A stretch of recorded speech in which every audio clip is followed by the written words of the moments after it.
First, thank you all for coming together for this work session. I think the first thing we're gonna need to do is go around and give our introductions so everybody knows who everybody is. And we can start right over here. Hello, everyone.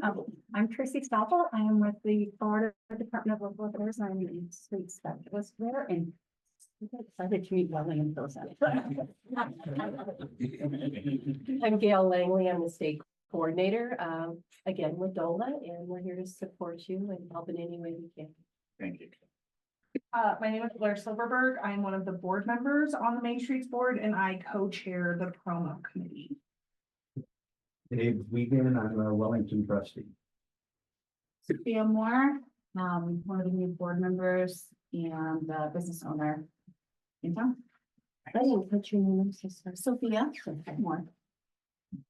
I'm Kristen Hamill, nice to meet y'all, and I am one of the board members as well as part of the design committee, the market committee, and technically, I guess, part of a business owner within town.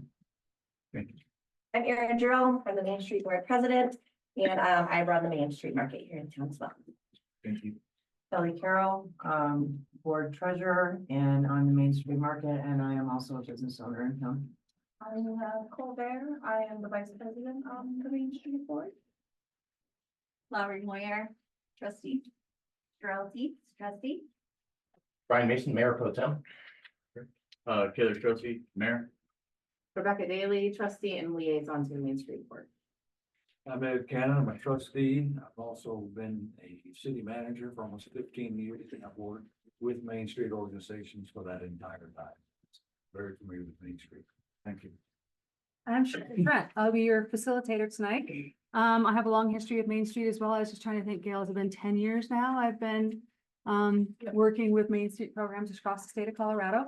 I also have a background in city and county government before I became a professional facilitator, and I've been in Wellington many times. So I know many of you from my work here. I always love getting a chance to come back. Not that I don't, I'm just over in Fort Collins, right? But it's always nice to come back with an eye for what's changed in the town since the last time I've been here. It's always fun to see the forward progress that y'all have made in Wellington over the past 15 or so years.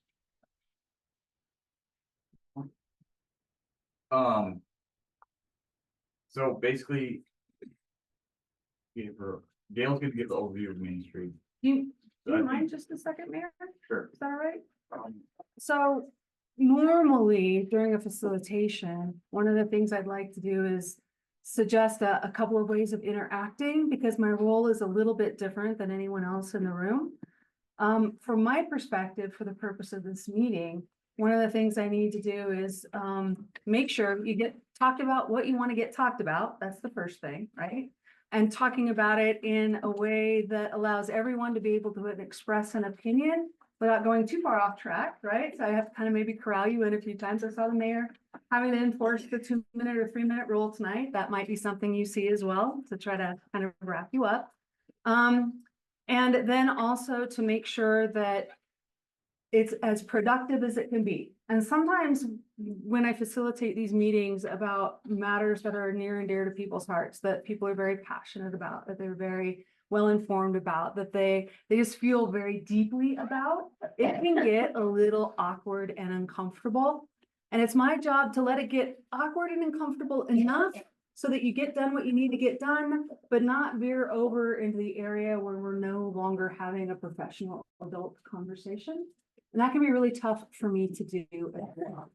So if it's okay, I'd like to suggest maybe a couple of phrases or words that might come in very handy tonight, certainly for me, but they're only going to be as good as you all are willing to cooperate with, right? So I sometimes feel like I'm a 3rd grade teacher occasionally, but if I start saying, could you headline that for me? That will be your indication that perhaps you've gone too far in the weeds, that perhaps you've over explained something, and that people in the room are nodding their heads and they understand you.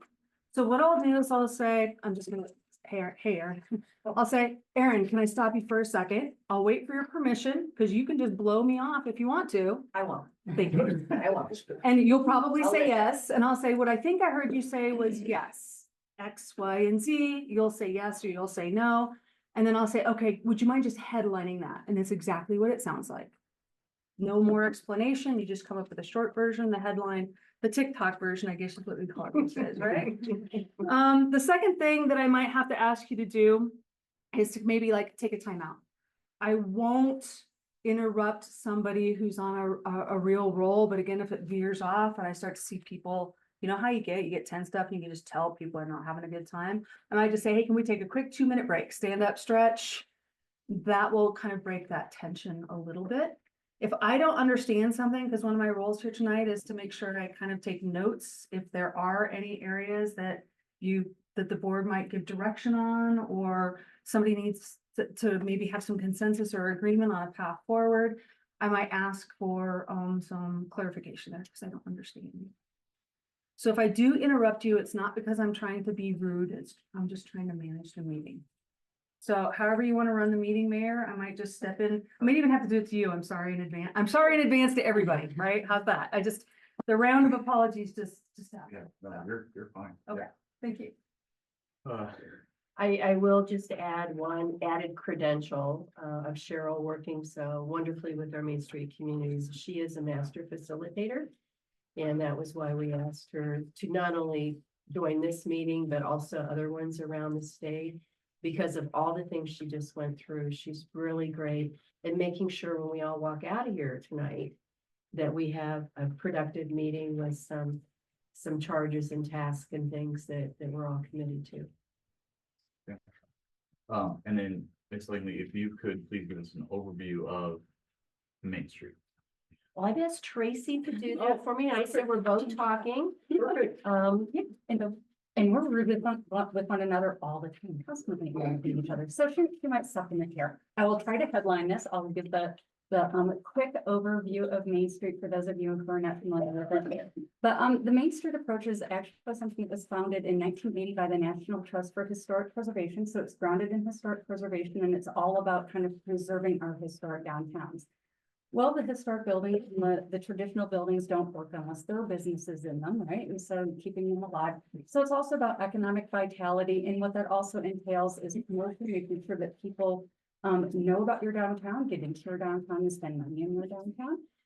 And that takes organization. And so, you know, that's basically the 4-point approach of Main Street is organization, having the point of contact, both for a coordinating program like we within the Department of Local Affairs, working with the local communities that we can work with, and also for the community to know who to approach with all things Main Street. So organization's the first point. Design, that's again grounded in your building stock, but everything that makes it attractive. So super excited that you're going to be getting some great streetscaping work done here soon. Again, promoting the marketing, music and market, and everything that comes with you know, coming into the downtown. And again, hopefully making sure that you have a vibrant economy and the businesses there to support it. That's the general thing about the Main Street approach. And then what that means with the Department of Local Affairs and the Main Street program housed there is because we're within the Department of Local Affairs, our agreement is always going to be with the town. So we have 25 communities, 26 communities across the state. And our agreement's always with the town. Sometimes the program is housed within the town. Sometimes it is hybrid, like here with a town employee working with a nonprofit association. Sometimes it's with the nonprofit. Sometimes it's a chamber. Sometimes it's a DBA. But like I said, our agreement is always with the town because we're the Department of Local Affairs. And what that mostly means for the town and what you'll see within the MOU here that we're looking at is that the town acts as the fiscal agent. So our little mini grants and scholarships that we provide to our communities, that money is always funneled through the town through DOLA. And then our consulting services as well, you know, that we bring, Cheryl being a prime example of consulting services. We also have sent people out here to help with your strategic plan, vision, mission, and work plan, etc. The scholarship helps bring all of our Main Street managers across the state together each fall to learn from each other because that's another requirement within the MOU, and that's what the scholarship is for, is to ensure that that can happen. And then at least one representative to go to the national conference each spring. And then the mini grants, I know that this is going to come up a little bit later as well. And the scholarship is no match though. So, you know, unless you need more money to actually get it accomplished. We don't require a match for it. And then the mini grant does require 25% match. Generally, we do see that match coming from the town, but sometimes it comes from other grants or it's a match to bigger grants. And it's usually for those long-term investments in your downtown, and that can be usually physical manifestations such as benches, banners, etc. But it's also, you know, we use them for websites and for planning purposes as well. And so as we move forward, you have any questions about the mini grants, scholarships, the consulting services, what else we do as an agency, or what the Main Street approach is, or if you have any right now. Are there any questions on what Ms. Stoffel, correct? Stoffel, yes, thank you. Just spoke about? No, okay. Thank you. Main Street. What are you guys' current activities? What's your timeline look like? What do you have scheduled calendar wise? Okay, I was really glad Patty kind of sent me a little summary. I think I have about 20 minutes because I probably could have went on for about an hour, but as you guys can see in the packet, I put together a little document. I know everyone loves visuals and bullet points. It kind of helps us get to the point a little quicker. So I tried to kind of hone in on some of our bigger projects that we're working on. I probably could have listed another 100, but again, for the sake of time, I tried to kind of list some of these. And I know when you guys are out in the community, you probably were able to look at this packet and go, oh, I visited the market, I went to the 10-year. Some of our biggest accomplishments and activities so far for this year are, we did the downtown cleanup. We did, this was one of our biggest cleanups, I think, that we've actually had. We had over 60 volunteers come out to this downtown cleanup. And it was really fun. We had a lot of volunteers from the Boys and Girls Club, or not the Boys and Girls, the Girl Scouts of America. Some of their troops came down. We were able to kind of get some of the younger community members out for that. We did launch a new Love Where You Live campaign this year that we're really, really excited about. This is something that we're really proud of because this is something for the entire community. This is something that everybody can resonate with. There's so many people, you know, who are new to town and are trying to find a place where they belong. And this is kind of something that we thought that everybody could be included in. So the Love Where You Live, we're doing clothing, cups. Welly over here is a part of that because how can you not love Welly? So that's been really fun. And we have, so far to date, we've raised just a little over $1,000 with that. We also celebrated our 10-year anniversary this year, which was really exciting. It was kind of fun to go back through, you know, I went back on past meeting minute notes and things like that, just to kind of see how far this program had come. And we had over 400 attendees at that event. We had over 20 volunteers. We were able to secure a grant from the Bohemian Foundation. So if y'all attended that, we had some really fun entertainment. The Main Street Market is happening again this year. I'm really proud of the group that I've worked with on the market. The market has come a long way. We have had 44 vendors this year. We have raised just over $8,000 so far, and I still have vendors knocking on the door. So we're hoping to get that a little closer to around 10. We also incorporated a children's market this year that has been really fun. So the kids have been coming, they're getting involved, they're making soaps and 3D printed toys, not anything that I thought they were going to be doing. And I have just been blown away. And also through that partnership, we had a gentleman through CSU who has come, and he has been providing canopies and such for the kids, but he's also planning on, as the school year gets around, to bringing in some mentors actually from CSU. He will be pairing up kiddos with business mentors to kind of help them develop their businesses and things like that. They're actually going to invite the kids that participated in the market to CSU. So we're really proud of that partnership. That's new this year. And we had volunteers from the high school come. They helped set up, they helped tear down. We had a good amount of sponsors that helped support it so that we were able to provide entertainment and things along those lines.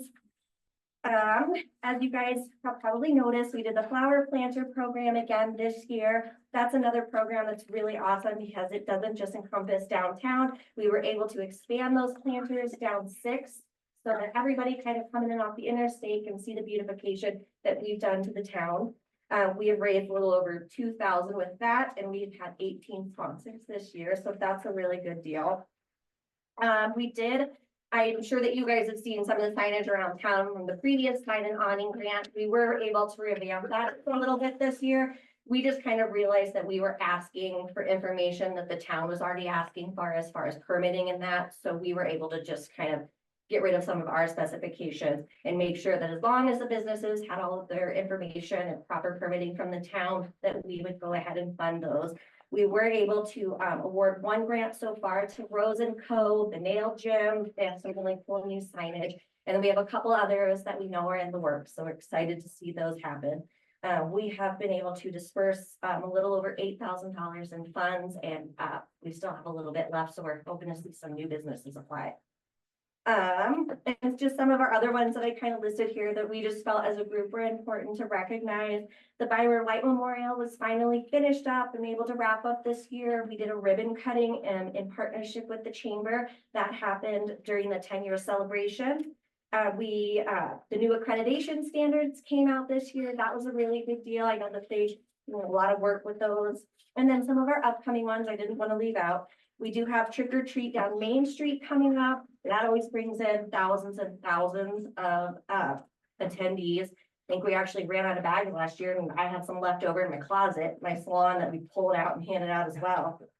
We've got the elf hunt. We've got Shop Small Saturday coming up, our annual dinner. We've also got the National Cleanup Day. We've got, we did 4th of July. We were able to do a free community shuttle this year that I know that the community has really enjoyed. It's been able to take them from park to park so that everybody can go and enjoy all of the festivities around town. We launched the historical walking tour this year. I don't know if you guys were able to download the Districts app. It's a really awesome new app that everyone in the town can enjoy. And on that app, I'd like to point out, it's not just businesses in the district. It is businesses in all of Wellington. I am doing my best. It's a lot of work. I have to go in personally and add all of their information. So I have been doing that as best I can. I have some time set aside next week to start adding, I believe, the new businesses in town. We have a couple new ones, so that's exciting. But also as part of that app, you can get right on there and launch the historical walking tour. And you can also, it'll kind of guide you, and there's little stops. It's really fun. We also are working on launching a friend of the program, which I think we'll talk about a little bit later. And then once again, the Wellington Brew Fest Committee was honored us again with being the recipient of those funds. They haven't got through all the financials yet, but they did reach out to me and let me know that it'd be roughly around $10,000 that we'll be getting again. So we are really excited about that. Like I said, I could go on and on, but I won't. I'm a headline. Appreciate that. Thank you. A lot of good stuff. Yeah. A lot of good stuff. Okay, so we're all here. I think we all know why we're here to discuss the MOU. See where town sits, where you guys sit, where we can come to mutual agreement of some sort on how we're gonna move forward operationally, right? Whatever that may be. Whether that's us keeping it as it is, or I don't know, you guys maybe want to go out on your own. I don't know. Maybe we go back to the old model. Maybe we don't know. That's why we're here. So we're here to discuss all those different options. You all have the existing MOU, correct? Yes. Yes. Perfect. And you've all looked at that, and then you've looked at the proposed, correct? Everybody? Okay. I think at this point, I'll start with, well, if you want to facilitate, maybe go around, yeah, I think that'd be great. Okay. Questions from Yeah. trustees on it? Let me just confirm something really quick, because I heard Dole over here say something, and I believe there might be two types of agreements you might be talking about. One is the agreement that Dole has with the Sure. town, which is like they did an update for this year, and I think that's what's in your packet. You have a signed agreement with DOLA already. They're suggesting an updated agreement. That's between you and DOLA. But I think what you may also be talking about tonight is there may be an agreement out of this between, depending on how the town wants to move forward. If you still want to move forward with the Main Street program and a relationship with the town, there might be an opportunity for the town to have some sort of formal agreement with Main Street as well. in terms of maybe setting some expectations that the town might have, or some understanding of how, staffing time works and those types of things. Yeah. Is that, okay, is there any questions about that general, I just kind of threw some spaghetti out there? No, Okay. Cheryl, I appreciate you doing that, because I would like to maybe first go through the proposed new MOU with DOLA, some of the background on why we did what we did when we did it, and then get into more of the nitty gritty, if that would be okay. I know you probably all read it in the packet, but with the new accreditation standards that came out from National Main Street America, which we are a coordinating program on, as Tracy mentioned, we did a total program refresh with DOLA, with all of our own materials, our website, and we found that our old MOUs that we were using needed to be updated. We needed to take out things that were obsolete. We needed to be a little bit more clear in some instances, and a little bit less clear in terms of a few things that were changed in the proposed MOU. And that is just the two biggies I wanted to point out, if you guys want to look in your packet, is we actually used Wellington's MOU for some of the whereas clause and changed that. So we appreciate that foresight that you guys had back in the day when you were negotiating this. But this is the agreement of what DOLA is providing to Wellington and the Wellington Main Streets program. And then what the town is committing and the local program is committing to us. And then included in this, we have two generic agreements now. One is a three-way agreement like we have with you currently, which is DOLA, the town, Wellington Main Streets is either a nonprofit, a chamber, or a DDA. It doesn't matter. This is kind of generic and vanilla. And then the other one that we have is between the town and DOLA, if that is the particular organizational structure that exists, for that community. So the things that DOLA is providing to you were just cleaned up and modified. But I think the things that might be interesting to note how we reworded those are in section B, which is the city, town, and local program agrees to the following. And, we don't tell cities and towns with a two-way agreement or three-way agreement what the financial requirement or the program manager requirement is. So we modified that verbiage and said, subject to annual appropriations, provide support to the local program for financial sustainability. This can include financial commitment or in-kind contributions to maintain a paid professional Main Street manager. But it doesn't say full-time, it doesn't say part-time. It just says you need to work with the local program so that they stay successful, which is what we want to see and what we want to support. And then the city and town will partner with a local program. And again, subject to annual appropriations, which can change from year to year. Provide financial support for programming projects. The match for our mini grant quite often comes from the city or town to further the mission and goals of the program. So those were two that I thought might, the way we worded it and the way we have the agreements with all of our programs statewide, give that flexibility at the town and third-party agreement to look annually at the budgets and what projects and programs you're going to work on collaboratively and collectively and make the budgets appropriate for those. But we're not going to tell you what that is because that's not our role. So those were the two biggies I wanted to point out. And then there's a few other changes about what the local program commits to do. And we just say maintain an active board. There's nothing in there about who was on that board. That's typically defined in bylaws or an agreement with the town. We always highly recommend that there be a liaison to the Main Street Board because that collaboration, that communication, and that connection on what you guys are working on together is what we want to see. That's why the program works. And if that doesn't work, then you've got two people out there doing different things and you're not coming together as well. And we're here to support the wholeness of the community and who we are. So if you want to go through more details on that, we certainly can. But those were the things I wanted to point out that were changes and shifts from the prior agreement. So I think I do have a quick question on that, Ms. Sure. Langley. I think you maybe just explained it, but I just wanted to make sure for my I'll headline it for you. clarity's sake. I think I had heard somewhere, maybe the beginning of the year or something like that, that DOLA was going to require a full-time, considering the hybrid approach that we have, that DOLA would require a full-time program manager on the town site. It sounds like that's not the case. Well, let me clarify national versus Colorado. From a national level, if you want to be accredited and you are a certain size, they require that you have a full-time paid manager at the graduate level, which is now called the exceptional level in our program. Sure.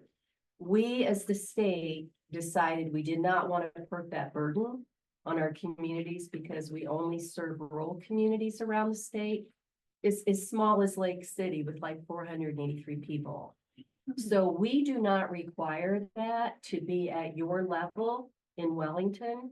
If you want to be accredited nationally, then you have to meet that particular requirement. But we do not require it. Okay. And a similar thing as well is that, you may have heard a budget number, like a hard budget number for what you need. That is also, at the national level, not at the state level. We stuck with what national used to use, which is an adequate operating budget, because we just look and go, are you accomplishing things on your work plan? Then you probably got adequate funds, right? Right. Sure. And so that's always been kind of our approach. Yeah, thank you for adding that, because we don't want that burden on our community. And we actually did see a number, and which makes, and it really is impressive, and kudos to you for making, because they did make it stricter. They wanted it to, to have a little bit more cachet, to have that national accreditation. And so, really congratulations on meeting that. We went from having, I think, 20 go after the national accreditation, dropped down to 16. And a lot of it had to do with the paid professional manager and the hard budget numbers that they put in there, which was kind of ridiculous for small towns. Yeah, I think they have more of an urban, for them, a rural community is less than 50,000. In Colorado, we have 63% less than 5,000. So those budget numbers that they require for a manager or for fiscal sustainability aren't applicable or appropriate for our communities. So that's a very good question. I'm glad you pointed that. Okay, thank you. Sure. Trustee Thanks, Bailey? Tracy. What are the advantages of being nationally accredited, or what might we lose if that were not the case? Just so we know. Well, we don't require it. Mhm. I think it's a local level decision on whether you want that distinction and whether you want the press and marketing opportunities to recognize your distinction. There's only 1,288 programs in all of the United States that are accredited. And for some communities, they want to have that distinction. For marketing purposes. So For it's not marketing. for And then there are a couple of other, like, more tangible benefits that you get by being a member of national. So I think you can get them without being accredited. I think you can be an affiliated You can be member an and still get those, which basically means you pay money to them each year. Yeah, they require membership too. And again, I'm sorry. We also do not require you to be a member of Main Street America. And those tangible benefits are you get a discount on the NOW conference that we require attendance at. And then you do get plugged into a national network. So we make sure all of our statewide network is connected to one another and that they can reach out to one another with their questions. And so, but it expands you from, 26 managers to 1,200 managers for, when you have questions. So it depends on whether or not that's important locally for you to be recognized at that national level. For some, like Lake City, our smallest community, they market their national accreditation all the time. And they put the logos and things on their websites, which you're allowed to do if you're a member and you are recognized at that level.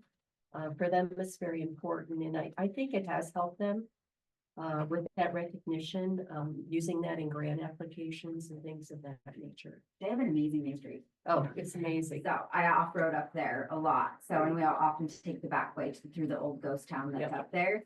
And they have an amazing Main Street. So I can understand, and that's really truly one of the only things that they do have up there besides off-roading and disappearing in the hills. So Great questions. Are there any other? Yeah. Would you like me to? Okay. Yes. That does allow you to be a little bit more of a participant, not have to run the meeting. Sometimes they'll let you running that way. So are there any other questions that anybody might have of Gail or Tracy from Main Street? I do have some questions. So I noticed in the work plan that was drafted, the 2024-2026 work plan for Main Street. And I look at the responsible person and key partners. And so my question is, and this might be something more for Main Streets or investment of hours from the actual assigned community and business development person. So the town is listed in all of these. So my question comes as when we entered into this agreement initially, we had said 50% of Caitlin's time is going to be invested in Main Streets, but the other 50% would be invested in the town. What I'm trying to figure out is what that actual percentage is now after more than a year of operating. Do we have a total of what that percentage is? I heard 3 questions, so maybe I can help a little with the 3 questions, and they're definitely not for you all. That's, so y'all are out for a minute. Well, I just have one thing to add Okay, to her question. we're gonna make it 4 questions, fine. I'll just answer with one comment on the 3 question, and that is our Main Street managers wear 15 hats, right? And they're working, if they're with the town, they're working some on Main Street, some with businesses. It is so encompassing what our Main Street managers do. We consider everything that a Main Street manager does, regardless if it's town or if it's specifically for the Main Street program. We consider all of that Main Street because it all benefits your downtown. So I just wanted to add that caveat before you get to that question. So if you'll hold just a second, so I heard 3 questions. The first one I heard was in the work plan, the town is listed a lot as either being a participant or being responsible for. But as I understand it, the town did not develop that work plan with you, that was something the Main Street Board developed. Okay, so that's one question I heard. The second question I heard was that some sort of agreement or understanding was that I'll just use your name, Caitlin. How's that? That Caitlin, it was supposed to be 50-50. And then the third question was, is there any tracking of that time? For what it's worth, I agree with Gail. My experience is that any type of economic development efforts someone from the town does benefits Main Street. Any type of economic development efforts Main Street does benefits the town. But I understand the question still stands. So, and part of that is also when you're looking at economic development, I look at economic development as benefiting the entirety of businesses in town. So not just main streets, but we have corridors everywhere now of businesses. So I'm just trying to figure out how that support worked with the 50-50 to see if it has been beneficial to other businesses as well, because she was taken on as a business and community liaison. 50% was to main streets. So this is one of those perfect examples. I've got it.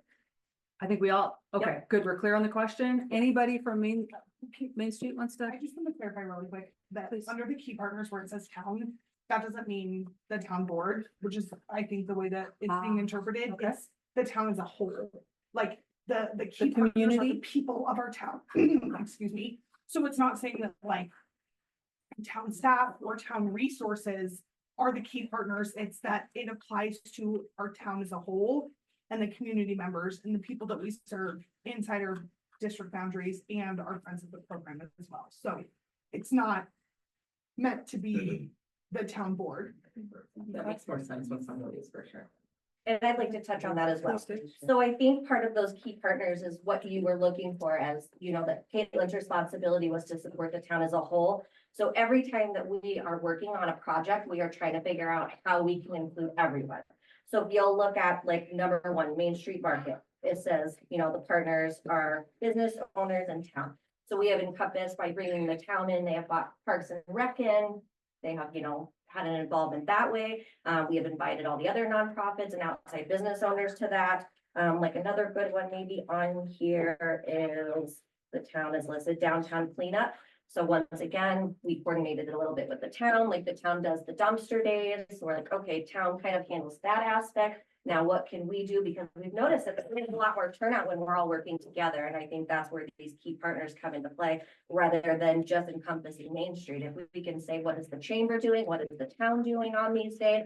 Can we collaborate? Can we all do something together? So that as Caitlin is working in these roles, okay, well, Caitlin's working on the dumpster days. Well, we can come in and support on this side. The chamber can come in on this side. And that is a beautiful thing of how we are really trying to bring everyone in together in the community. So a lot of these opportunities are just, we're always brainstorming. We want to do this, but how can the chamber help? How can the town help? And things like that. So I'm gonna pull a headline again. And I have one more answer, tracking of time for Caitlin. She has kind of managed that on her own, under Kelly's supervision. Okay. So Main Street Board doesn't know the answer to if it's, you know, 20 hours, 10 hours, 30 hours. No, because I feel like it fluctuates so much with, if we have a big event, we suck a little bit more of her time. If the town has something like 4th of July, they need a lot more of her time. So it kind of. I apologize, but should I get feedback from our town administrator on, because she would know better on hours invested? Sure. And if you could hold that for a second, back there in the back row somewhere, if you could hold that for just a second. Oh, you want to answer anyway? Yeah. Okay, you're gonna hold it for a second for me? Okay, because I saw a couple other hands that might have any other input into that particular issue? Other I questions just around think something timing? to add to that is also the town, like specifically with the town cleanup day, we reached out also even to the high school. So we're reaching out even to the students of the town to see what they can do, specifically with sports teams.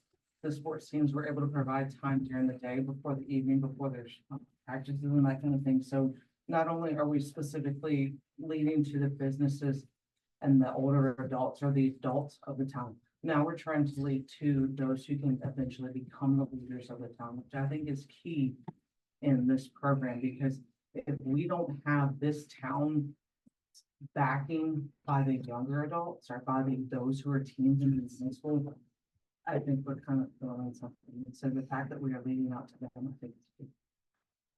Trustee, do you mind if I ask you a couple of more context questions that might help your town manager answer your question? So the base of the questions, I understand it, is that the understanding was that Caitlin would spend half of her time, 50%, working just on Main Street and 50% working just on the town.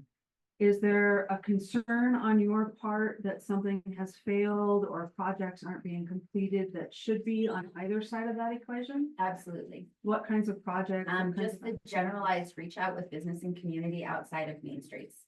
I think that's when I hear because I work with a lot of businesses also in town, and when I hear or mention Caitlin, and this is no fault of her own, because like you said, they wear many hats.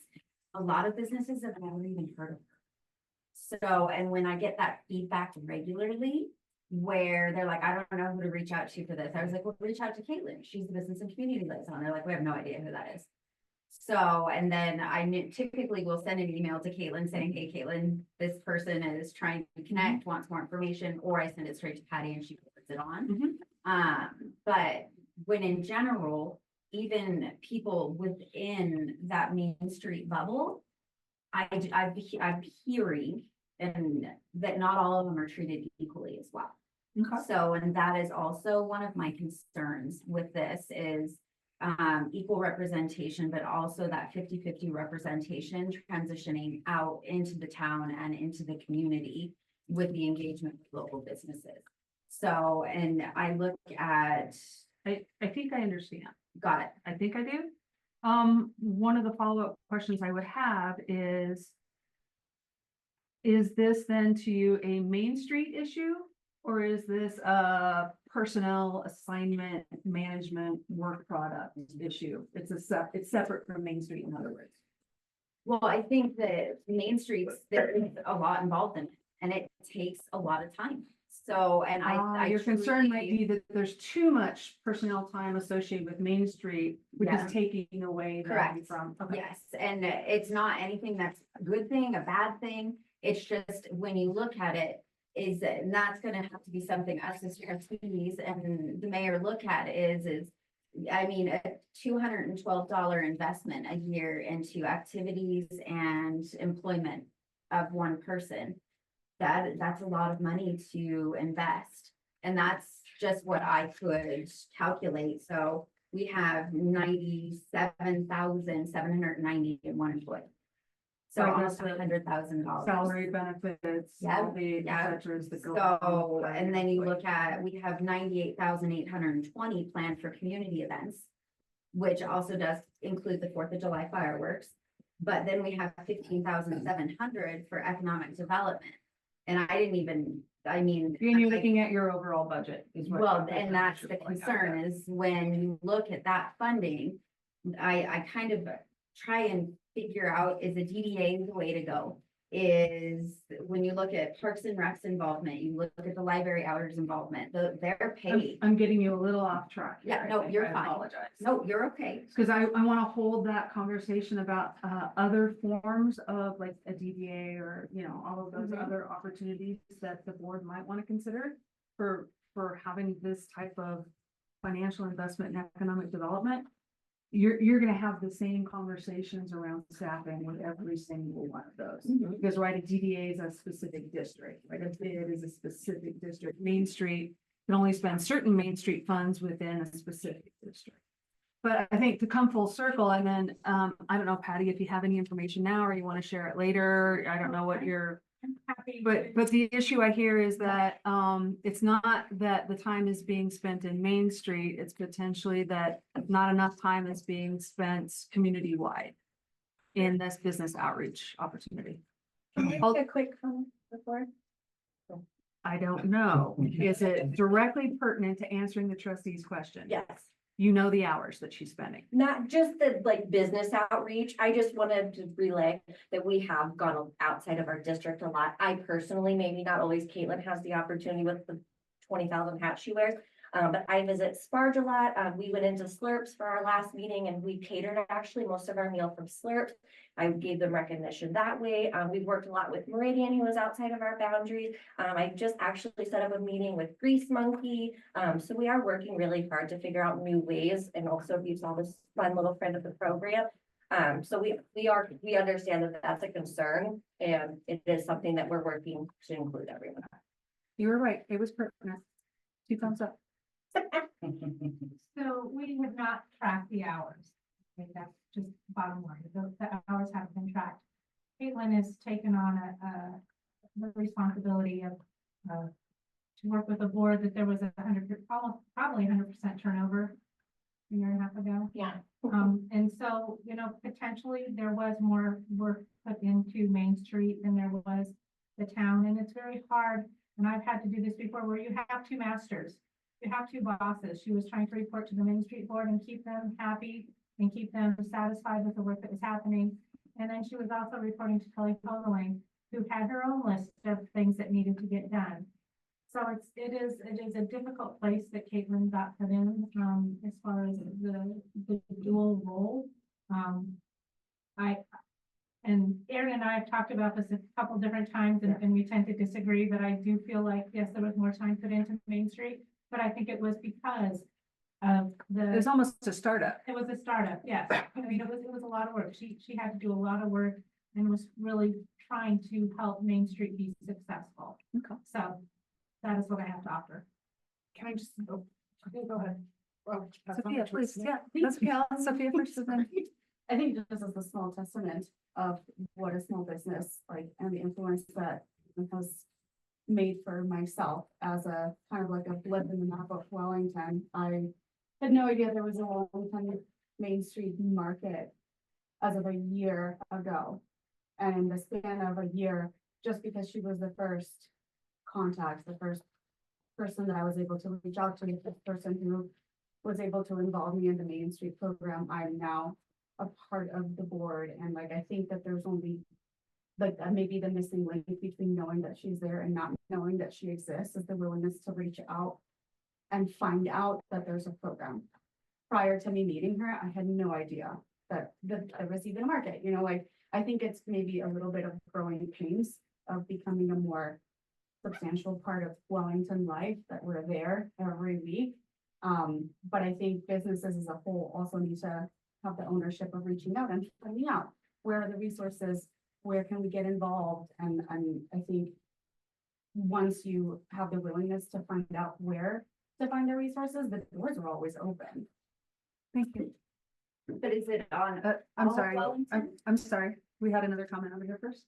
Go ahead. I just, my question or comment would be Caitlin's roles as the Main Street, or not just Caitlin, like the program manager, our board roles as the Main Street are set out very clearly. We all know what we need to do. We know what's expected of us, our roles and responsibilities as manager, board, or president, vice president, whatever. And I feel like Caitlin was handed this really amorphous job of community and business liaison that the town didn't even know what that was. And at one point in time, her job was issuing business licenses because we didn't have the correct person to do that. Small town. Which is understandable, but it's like, she was just doing whatever she had to do for the town, so I Shocked think she's not wearing the mascot uniform, quite frankly. She has. Well, there you go. Nothing personal, well, you look great tonight, but you know. I just think that like, it's really easy for us to track what she does in Main Street because what is expected of her is very clearly laid out because it's a national or state level accreditation. And it's maybe not so easy to track what she does for the town because a year and a half later, they're just starting to lay out her direct roles and responsibilities. What I'm hearing, and then I know you had your hand up and I see yours too, what I'm hearing, and this may not be accurate, which is I repeat it like a facilitator would, right? What I'm hearing is that it's not a question of whether or not Caitlin's doing a great job. It's not a question of whether or not she's doing the best that she can. The question from the trustee is more, is the overall community being well served with the resources that you have at hand, right? Yep. In other words, is the return on the investment you expected happening? And a question I'm going to pose just generally, I don't want it to answer, but something for the board to think about as you move forward is, have you defined the expectations around that return on investment? Have you defined what it is that you want to have happen from someone in Caitlin's position outside of Main Street? And I think it's a fair question to ask, you know. And I think she has a job description. Right, but that's very different than what you're saying. But we don't assign her tasks, the town No, you don't. administrator does. You don't, but you're saying that you want to. You're saying, I want to reach out to. No, This- I'm not saying that. No, Okay, I'm I'm not saying I want to misunderstanding. assign her anything. What I'm saying is I'm looking at the return on investment. If you hire an economic development person who can handle this whole scope and that community engagement and connection, or if we continue investing in one single route, but when it comes down to it, Caitlin's amazing and I have no issues and no qualms with her. I've heard that whatsoever. really clearly. So, but my question is, my question does not come from, I'm stating that I want her to do something specific. I'm stating that what I'm hearing is, with the agreement being 50-50 investment, I am understanding that that investment wasn't equal. Okay. So, and when that investment isn't equal, what did you say? We're not allowed to serve a single section with taxpayer dollars. You have to make sure it's the whole community. So that's what I want to make sure of, is we're not just serving a section. That was why we agreed. Correct me if I'm wrong, Trustee Whedon, because we kind of had discussed this, that we were finding a way to, one, encourage Main Street, but also encourage business development and community engagement in other sections of town. Thank you So, for clarifying. yes. That's really helpful. Then, so it's not that I laid anything out, it's that she had job duties, and I know our town administrator assigned job duties when she came on and expectations. Now, I understand that they might do different roles within the town, but it was under my understanding that they all have job descriptions. Yes, Although, you know, to be clear, job descriptions aren't going to be as specific as what you were tonight, which is what prompted me to ask the question, but got it. I think your context is spot on. You had your hand up for a moment, but then Mary, you raised yours as well. And and I don't know if this adds to 200%, but in my opinion, 100% of any work or efforts to support the Main Street program also supports the town. And 100% of all the efforts to support the entire town supports Main Streets. So I don't know if that equals 200%, so 2 of Caitlin's, I'm not quite sure how that math works.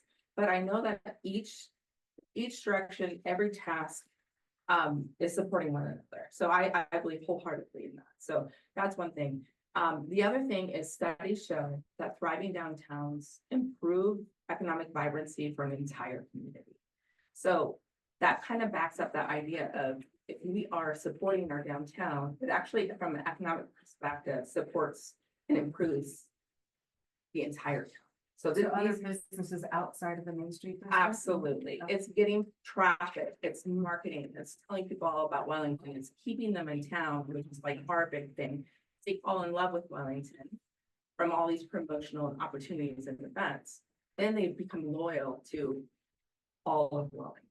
I mean, that's how I got trapped. So, that's one thing I wanted to mention. The other thing is if we have very specific definitions or levels of success, I love your work plan, by the way, because you have a whole column that says, is this successful or not, right? So if we wanted to define the business liaison portion or the community liaison portion, and that was like a direction from our board, which I want to be cautious of because this is getting into outside of our scope as a board. We don't tell staff what their responsibilities are, what their jobs are. We have a town administrator that we give a strategic plan to, and they make strategic choices to follow those plans and how they direct their personnel. So that's not our job. So we shouldn't be allowed to do that. But if we had a very specific measure of success saying, part of this goal is we would want 100% of businesses to get touched every year. I mean, that would be a very clear measure of success. So we could list that as a measure of success. I don't agree with that. I don't think that's a measure of success for the purpose that we're trying to achieve. But like, if those were the kind of tasks that we would say, you're not meeting the requirements of this job unless you blank, then we really should define those measurements of success. So those are all my responses. I'm sure your attorney is twitching right about now, so let's let that sit and come back to it, Mayor. I want to see it twitch. Okay. It's twitching. Peripheral vision is twitching. Back to, Trustee Keith's questions and some of her answers. I would like to get more understanding or clarification from you of what the meat and potatoes is that you're after. And I will believe from what I've heard is you're saying, correct me if I'm wrong, please. You would like to see somebody hired for economic development outside of Caitlin's position, or change that position as a whole? I would like to change that position as a whole to economic development. And then, okay. And then in that realm of thought, would that mean that we would not support Main Streets with an administrative role such as Caitlin? Correct. Okay, But still do in kind participation in events. okay, and can you explain to me what in kind is to you? So when I look at in kind, I look at it as Parks and Rec attending Okay. their events and showing up and having things present, or, you know, us showing up for volunteerism, Okay, stuff like okay. that. Thank you. Yes. Okay, so from what you stated, the meat and potatoes of what you were getting at was you would like to see us change Caitlin's position in more or less our agreement with Main Streets, Mhm. and then they would be a standalone nonprofit or whatever they want to do in that realm, and the town would be separate, but we would support with staff authority out there on the ground, so Correct. Well, and if you had someone in economic development, obviously they would. they would have some somehow. sort of involvement. Yes. Somehow. Right. Yeah, Right. so. But it would, but the role was different Different. in your eyes. Yes. Okay. Can I just say one thing? I'm sorry, I don't mean to interrupt, but Caitlin did text me and said that she has been been trying to track her hours. I have not seen that document. I just asked for it. So I didn't want anybody to think, I believe Kelly may have it. okay, so this one is what you all. Good to know. I did receive Good that to know. feedback. I understood, I didn't have that, but I've been told that. You all. So. So I just want to follow up with what I heard, because I think you restated it really well. The idea is that, there would be a position somehow around economic development, but that position would not serve as administrative support. Correct. Okay, got it. Okay, And so, then, I'm sorry, Mayor, I was gonna say I had a hand up with Ed and then back down the line, but please finish that thought if you need to. I'm good.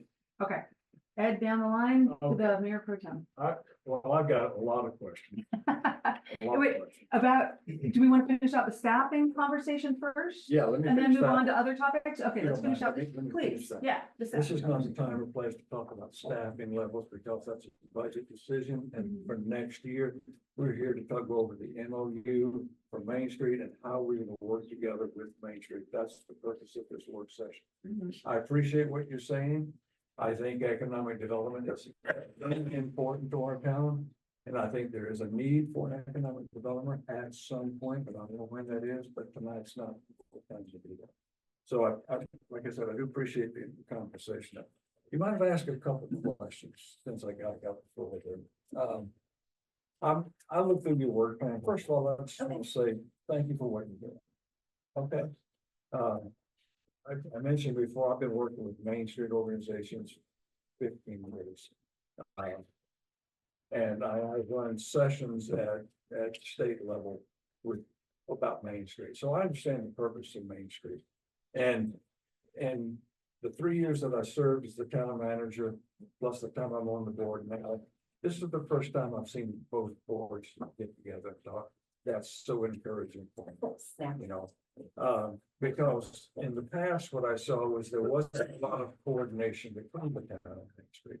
And I think we butted heads a couple of times, Parks and Recs got on Main Street. And there was a lot of history there, but like that. I do like to see more coordination with Main Street. I mean, at the end of the day, we're all trying to build our downtown. We're trying to promote businesses and encourage more business growth and development. Bring that vibrancy in the downtown Main Street program is really to get that gathering place back in place. I love the banners, the street signs, the flowers, the events you do and so forth like that. And I would like to see even more coordination between the town and the Main Street. And I'd also like to see a bit more coordination between the town, Main Street, and the chamber, because all three of those organizations have a purpose that are similar, but each has their own niche. And by leveraging those similarities, and also leveraging that little niche that each brings to the table, if we're unified in what we're trying to do for the downtown area, for their businesses in general, you know, there's funds that Main Street has to go with the town. They're just unavailable. There's funds that the town has and grants and so forth that Main Street can't do. And the chamber has also other opportunities that they can bring into there. And I think by working together, we can get some synergy and really start seeing some stuff that changes in our downtown. And that leads me to a couple of questions. I noticed that this love where you live. Yeah. In your budget, you've got $1,000. How is that funded? Is that through donations? Do you have like a membership? Go like a Chamber of Commerce has got, you know, a member, they got an advanced member, they got a premium membership, and people pay in. I mean, do people pay in dues? No. Main Street at all? So I don't know if you recall, the Main Street program did used to take a membership, and then we proposed and had a signed MOU with the chamber. I cannot recall that specific date, but what we did, and once again, this was us trying to work together as a team. We realized that the chamber was going out trying to collect memberships and the Main Street was trying to go out and collect memberships, and we wanted to do away with that. So that's where this friend of the program came in, to where we said, okay, chamber, we will stop collecting memberships, And everyone who is a chamber member will then become a friend of the program. Were those boundaries ever defined? No. I think this is a safe statement to say is in this past year, the chamber had a big turnover on board, the Main Streets had a big turnover on board, and the trustees had a big turnover. And I think each board is still trying to just learn and adjust to their rules, and I'm really looking forward to 2025 and defining some more of those. And as you can see in this packet, we've really been trying to work on, well, what does that mean? Nobody had ever defined, well, now they're a friend. What does that mean? Once again, that's bringing all the businesses in the community That's together. good. And I think now with all the turnover is a good time to have that, Yeah, that kind of joint meeting. In fact, I was even gonna propose to our board at some point in the future, and I'm just gonna throw it out there, I'm not proposing it, but I think that as we become more focused on economic development, and not just on Main Street, but also other areas of town, we already know what our market leakage is, and it's astronomical. And what we can do with those funds, we're all working together. and I think I missed one of your questions. Love where you live.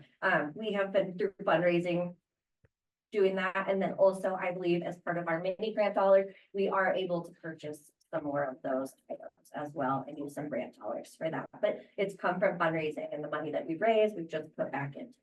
And that should affect. A quick clarification, the $1,000 they mentioned, that's your income, that's your revenue. Yeah.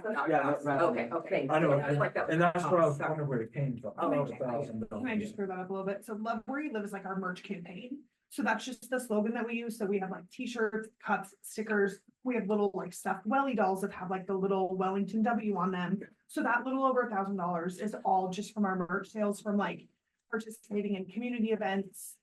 We sold stuff at the Easter egg hunt, the Shop Small Saturday at the church last year, which was right when we first launched it at the markets.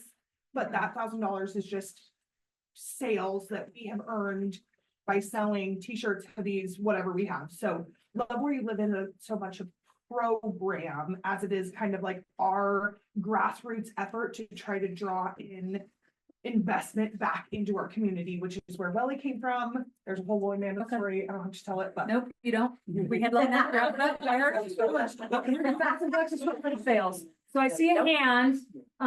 He still has a couple other questions. Okay, thank you. Just a couple other questions there. Again, as far as working together, I love that idea. Yeah. In fact, I tried to do that when I was the town manager. Let's all get on the same page so we can make things work. And I think when you put together a work plan, or the town has a strategic plan, we need to be able to share that information back and forth. Because if this new MOU talks about presenting that work plan at least annually to the town, I think you can almost go a little bit further and maybe have a meeting, maybe a biannual meeting where you sit down and talk about how does a strategic plan and work plan work together. I agree with you. I think that's where we've missed the mark over this past year, is not having those quarterly, or I'd almost like to see monthly check-ins. But once again, it was a lot of people trying to wear a lot of different hats, and we're learning. And, Patty and I had talked and said, this is a pilot program, and now it's the time to come in and like fix those little kinks. And I think we hit that one head on, because I feel very strongly about that as well. Well, good. And that brings me to my last comment there that, I know the potential of all those organizations working together. And I know that you have a footprint in the downtown, and it's a pretty big footprint as it goes north and south as well there. Main Street and the town, they do need to work closely together and be aligned on those goals. But like I said, in the past, I haven't seen a lot of that firsthand coordination. I'd like to see more of that in the future. And also, if we're there trying to provide a vibrant downtown, and I see some of the event advertising that you do, it looks like you're excluding some businesses that are in the downtown. So, and I was wondering why that would happen when you're supporting, this is on Main Street, and this is the footprint, but we're not gonna count this business. Can you give me a specific? Yeah, well, it doesn't matter. Yeah. So a lot of times, so we do not have the funding right now for a specific marketing person. A lot of times we just go in and reshare posts. There are a lot of businesses that aren't doing a lot of marketing. We don't have the funding, unfortunately, to do that right now for them. That's what I think another aspect of where we could lean on the town a lot to have some support in those marketing areas.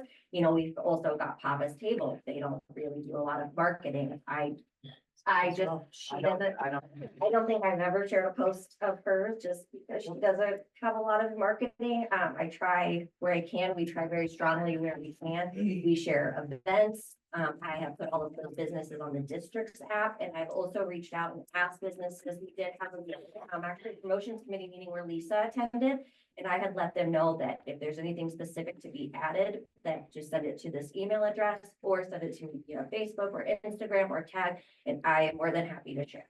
I'm not trying to. It's just an observation that I. And like I said, I just don't design any marketing posts for people. I just go in and reshare. Unfortunately. Thank you. As a facilitator, I saw like 5 hands pop up. Now, normally, as a facilitator, what I do is I take them in order of pop-up, which would be you, and then you. Is that acceptable? And then you know, Oh. it's yours. You- She started her conversation with you, right? See, sorry. This trustee, that trustee, that trustee, that trustee, and then the mayor. Sure. Thank you for reminding me, because I did tell you I saw your name. Check out our Instagram as well. Instagram doesn't get seen. Well, that's okay, and I'm gonna start, maybe I'm here as long as you wanna be here, so a little bit after 8. And what I'm hearing is 5 or 6 issues coming up that I think we're gonna need some direction from the board on. So one of the things I'd also ask is each trustee has a chance to say something. If you have additional issues other than the ones that were already brought up, if you could mention those as well, it would be super helpful. Okay, example of, the Friends. Oh, first of all, for strategic plan, it hasn't been, approved officially yet, but 2 of the major things are improved community spaces, which Main Street itself, an entire community space filled with other community spaces, and then develop relationships and leverage them. So that is not just something, I hate to look at one group and be like, you guys haven't been doing a great job of working with everyone, and then look at another group and say, you guys haven't been doing a good job of working together. The thing is that every component of that, we all need to start having the actual specific plan to coordinate together. So it's not one side or another. So I'm excited that that's a strategic goal of ours. But with that said, I think there's a huge disadvantage of not having the town involved with, in the capacity that we are right now with Main Streets, because of all those coordinating efforts. I think there's opportunities for improvement. So for example, awning ramp, those kind of things that you guys cannot use funds for anybody outside, like cannot use those funds for anybody, but have built a framework for an application process, guidelines, anything like that. I mean, it would come down to the town to fund anybody outside of Main Streets for that same process, and you guys have already done that. So I think these are the kind of opportunities where we can play off each other more. But mostly that's what I wanted to say. Thanks. Yeah, thank you, Mayor Pro Tem. Well, okay, so I certainly, everybody here does a great job. I just want to be clear about that. You guys are all hot shots. I think what I would ask maybe Administrator Garcia is, as far as the discussion from Trustee Keats, as far as, we've got this weird 50-50 agreement where it's how we kind of envision it to be, but I guess what I would ask Administrator Garcia, just to kind of cut through things and just get some clarity, and I think maybe this is a quick yes or no. If you'd like to elaborate, please feel free, but my question would be, do you feel like you are getting the 50% out of what you envision a town liaison to be as far as Caitlin's role? Are you getting that time in your opinion? Depends on how you look at it.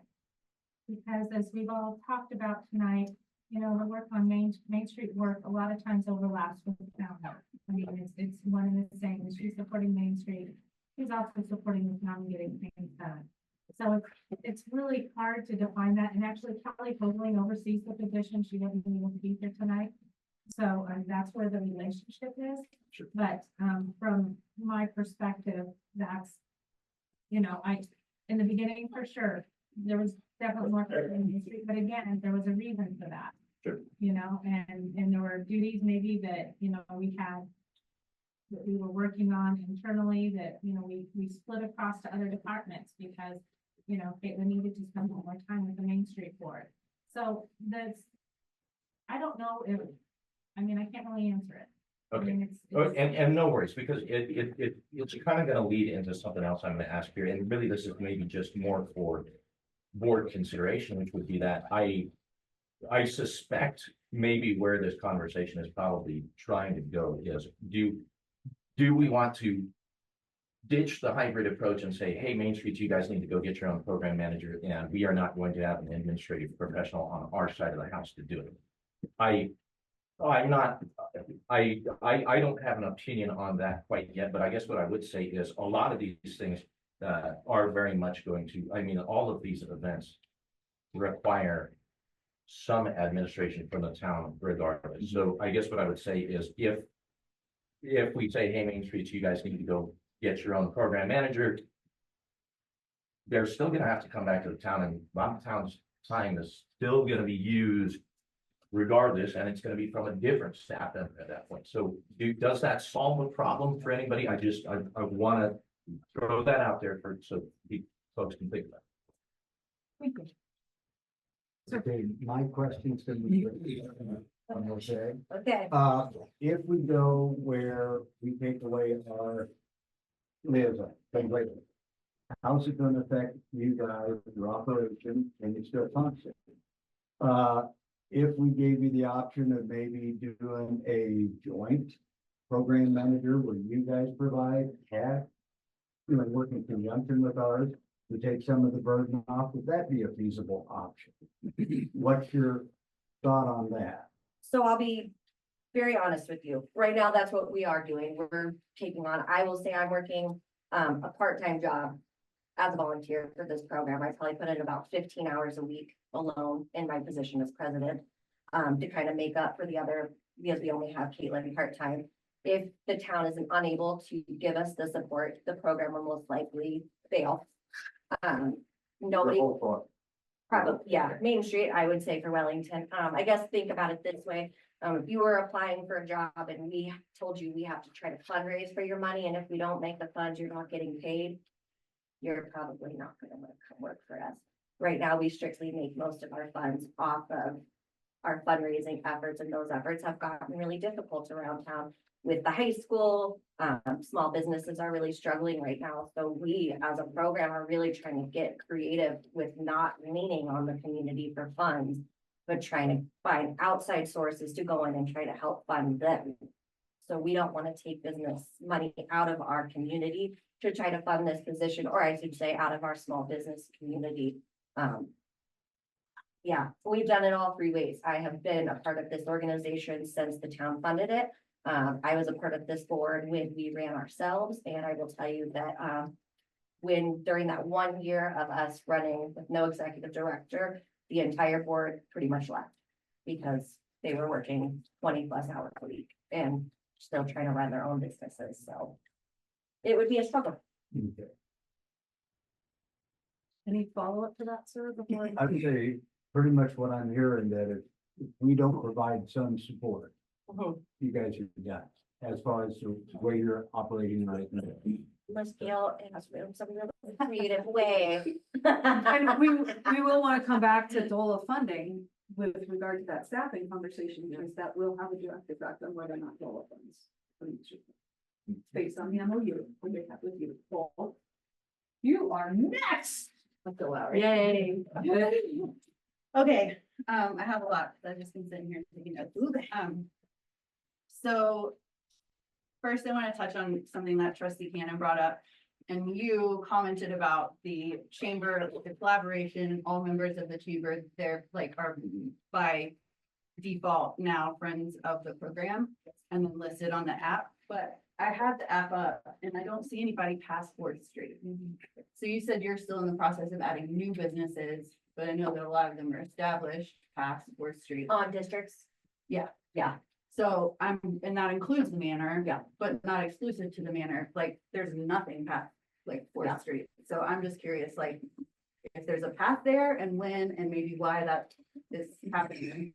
So I am the one who received the email about this app. I had to go in and activate it myself. Also, some of the businesses aren't on there because I have emailed and let them know they have to go in and activate their business. I cannot do that for them. So if they have not gone and activated their business, because I shouldn't probably just be putting like, you know what I mean? I can go in and add their business, but it is the business's responsibility to go in and add their business or activate it and put all their information. The only thing I do is put the name and the address and like the email or whatever, and then it's their responsibility. So you do that first and then they go in and finish? Yes. But Okay. anything you don't see is because they haven't been claimed by someone. Yeah, so Okay. they have to claim their When business. you said you were entering the information, I was under the impression you were doing all of it. Well, just entering Just like to- their to put the address, box their for- business name, But all of not the that. little, They have to claim Got the it. business. okay, They have to accept that. Just like setting yourself up on Google Maps. Exactly. that makes perfect sense. So- And I also cannot, I've learned, it's an interesting app, I cannot control, so like outside businesses, I have also been adding outside businesses, so if you go on there, like Trailhead's on there, Yeah, I Stars is saw on that. there, so I have been adding addresses. I was able to kind of input this thing from Google where it drew in businesses, but like I said, they do have to be responsible and go in and claim their own business Awesome. to activate it. And you're following up with them to make sure to do that. What's the name of that now? It's District. correct. With an X. With an X. It's correct. Here, I'll check it. So if you're an out-of-town business that's a member of the chamber here, you can be a friend. Friend of the program, There you go. do you want me to touch? I think let's hold on that. Okay. For just a second while she finishes all of her questions. Okay. She has the floor right now. Okay. So I'm seeing 19,000, if I'm doing the math right, in grants that were accessed in 2024, is that correct? I would have to look at the budget specifically. Like it's grants and then the town and then other contributions, including individual donors. Yeah, and I couldn't give you where exactly each number came from. I don't know how great my math is at this time of night, but I think that's close. My question is twofold. One, I would love to see part of the 2025 plan to like maximize that, whether that's working in partnership with the town or another nonprofit or bringing in a volunteer that can do that, because there's billions in money available to Main Streets, which is not something that we want to lose access to as a town, for sure. The other question about grant funding is I'm curious from DOLA to hear if you know of any grants or if DOLA administers any grants that are tied to general operating. Oh, I wish. I know. I wish. No one does that. Yeah, there's some out there. There's some private foundations, but it's rare for them to fund economic development efforts. Yeah, and it's usually for a very limited period of time, like Sure. Elphamar, you can apply for a Yeah. capacity grant, but it's just for 2 years. Mhm. So it's not really that financial sustainability that we're looking. Right, yeah, okay. And then Rebecca asked one of mine, or trustee did, sorry. Business retention, and this, sorry, I have to like read my shorthand. I think what I was hearing from trustee Teets, and sorry if I interpret you incorrectly, is a concern around like, obviously the time, but then the value add for distributing the position like we have. And so I think part of that is business retention and wondering perhaps if there were more touch points with businesses, if we might be able to either draw in or retain businesses that may have left. And so that is a budget discussion, and how we want to do, because I know we've budgeted for economic development. And so what I was hearing from you is this doubling up of duties and funding. And knowing where our budget is and just how tight we are on funds, that makes sense to me to discuss. And that was tied to my general operating funding. We just had a meeting about people's water bills, so now my head. Yeah. Sorry, I just want to make sure I'm not missing anything. Oh. I was messaging with one of you about partnering with Safe Routes, and I think that there's like a huge opportunity to do that and access some of those grant funds. Yeah, I think I reached out, commented on I couldn't something. tell who it was. Okay, so it's me. Yeah. I will say, because I am a volunteer, there are a lot of avenues people try to access us, whether it's Instagram, Facebook. We don't always have time to Oh, look no, at no, like. no, I'm not saying, you responded to me. Oh, okay. I'm just saying, we had that mini Yeah. discussion, but I think funding is accessible through both and a partnership. Awesome. That's it. Thank you. Mayor, that comes full circle back to you, and then Ed had his hand up for a moment there as well. Mine kind of stemmed from Ed's comments of, annual report to the board. And I think this isn't just like Main Street, right? I think, okay, so we set up this position with the town, we set up Main Street the way it was, and we're like, hey, we're gonna give it a year, see how it's going, have a discussion again. A lot of turnover on your board, election here, turnover with chamber. I think this is my personal view is where from all this discussion is we would keep Main Streets in our agreement as is, but we would start setting more stipulations to that of what we are expecting from Main Streets to report back to us for hours tracking. Sounds like they've been doing it, but more transparent on that front. So we have that. Maybe, you know, and I'd like to hear from, you know, Caitlin on, I mean, are we, as a board with this position, are we setting you up for success, or are we setting you up for failure? How do you, like, where, Overwhelming. you know, because it's like, we came up with this idea, right? And that's a hard, like, me having a lot of people that work under me and setting roles and responsibilities and all that, even having like a roles and responsibilities, let's just say that you can't always follow those within the realm of having to wear all these different hats, right? And so we can't hold people accountable to anything other than really agreements or policies. And so do we need to look at setting more direct policies across how this agreement works, what this means for Caitlin, like, you know. If I could, Caitlin, sit back there for just a second, would you mind? So there's something about your conversation that I was saying might make your attorney a little twitchy. And you all know this already, so I'm gonna try to maybe try to say what I heard and try to phrase it in a way that's policy level. Yeah. The second you Yeah. cross that Please. line, it is a hard, shiny, Yes. bright line, and you don't want to do that. right? Yes. Ed knows this better than I do, probably after all of his years of service. So what I heard from the town board is that you still want a relationship with Main Street. You still want Main Street to exist in your community. For the time being, as we go through the remainder of this budget cycle, you still want to have this MOU with DOLA that allows DOLA to, through the town, fund and do the grant projects. In return, DOLA has the expectations that are in the MOU, one of which is that it is adequately staffed. So I think you have a decision to make there, at least whether or not you want to sign this new MOU and give direction to staff to present you that new MOU on an upcoming agenda, knowing that means for the time being, that likely the staffing situation will continue as is, as you work through that in whatever ways the board want to work through that. I don't mean to ignore you, you're just on my left over there. You gotta remember to turn over to the left, because you're a board member too, right? So, that's one thing I heard was, that you do want to continue Main Street. But what I also heard is that you may want to craft, and it could be anything. It could be like a letter of agreement. It could be a formal MOU. Doesn't have to be super formal.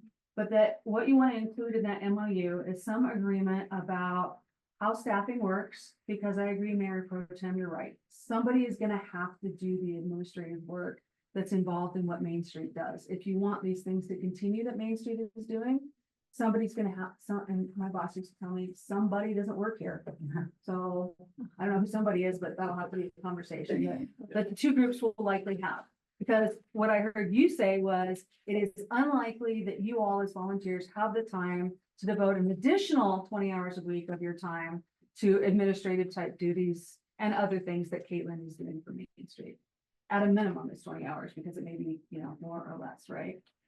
That you want more regular coordination, not just with Main Street, but also with the other economic development, groups in town, one of which is the chamber that you mentioned.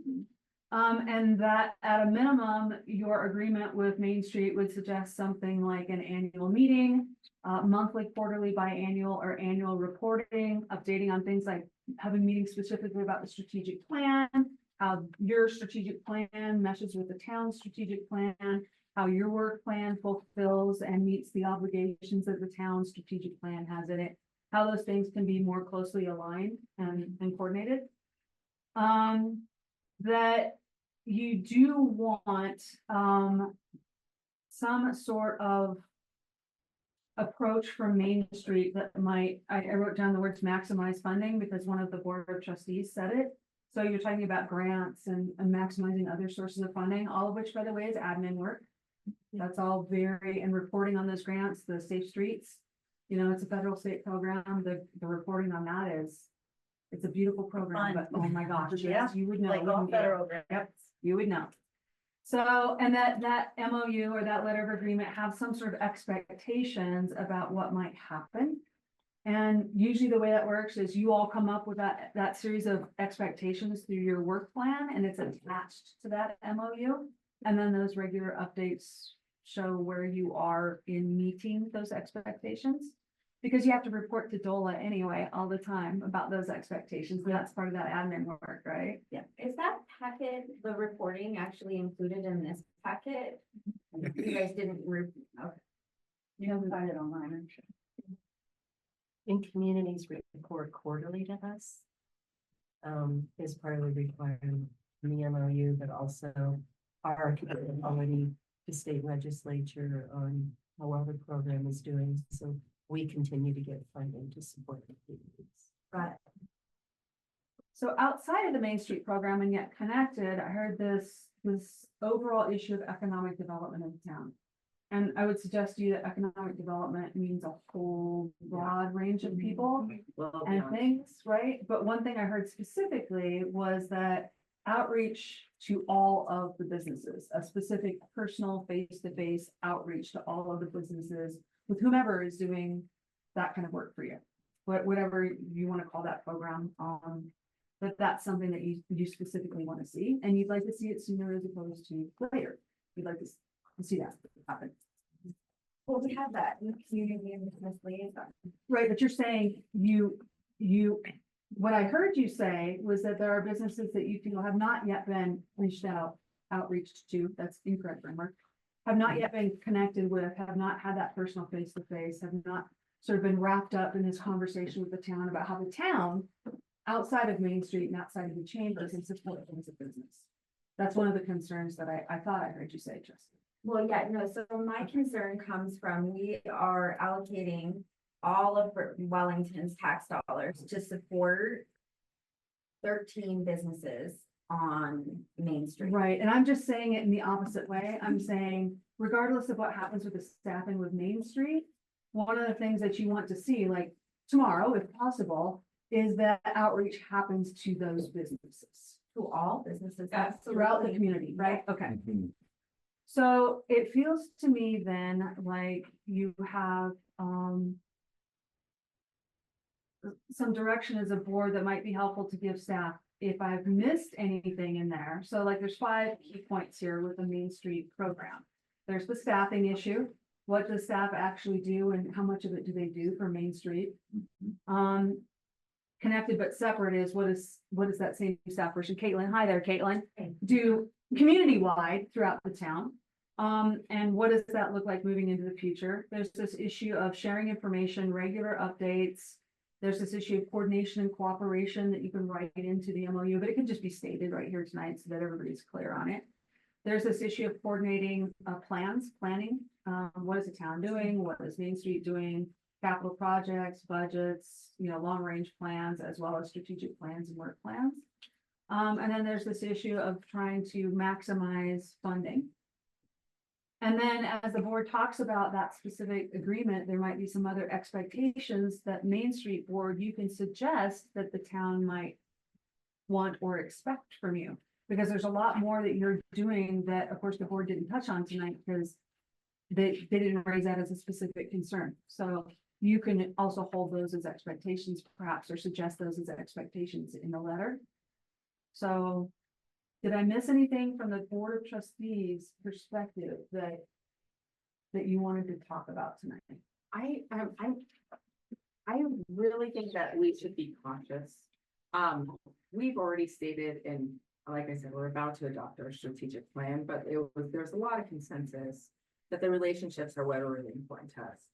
So we go into an MOU and provide a bunch of specific requirements, things, whatever. Really, we are minimizing opportunity for our staff to do it the way it needs to happen, to be creative, to, be flexible as necessary. I mean, if we've already stated that as our intention, I think that we should operate within our strategic plan. I don't think that we need to write in specific details or requirements, other than like, hey, quarterly reporting, send us the same thing that you send to DOLA. Let's have a meeting about a strategic plan. Yeah, that's great. Let's do more planning, but we're really restricting our possibilities by limiting by our brains. I mean, that's why we have the brilliant people who run our town. So I don't wanna do it so closely that we're limiting their possibilities. Also, I was really hoping we could listen to each one of the Main Street board members in addition to each. Yes, one I of- was about Okay, to ask Thank them, you, thank you. as soon as I got to ask them, making sure that the board had expressed what they wanted to express. I definitely want to turn back to the Main Street and ask you all for feedback or thoughts about that. Okay. But I know the mayor's had his hand up and then. To clarify, I wasn't saying we need to pinpoint specific Oh, things. sure. I was. And it definitely probably came out.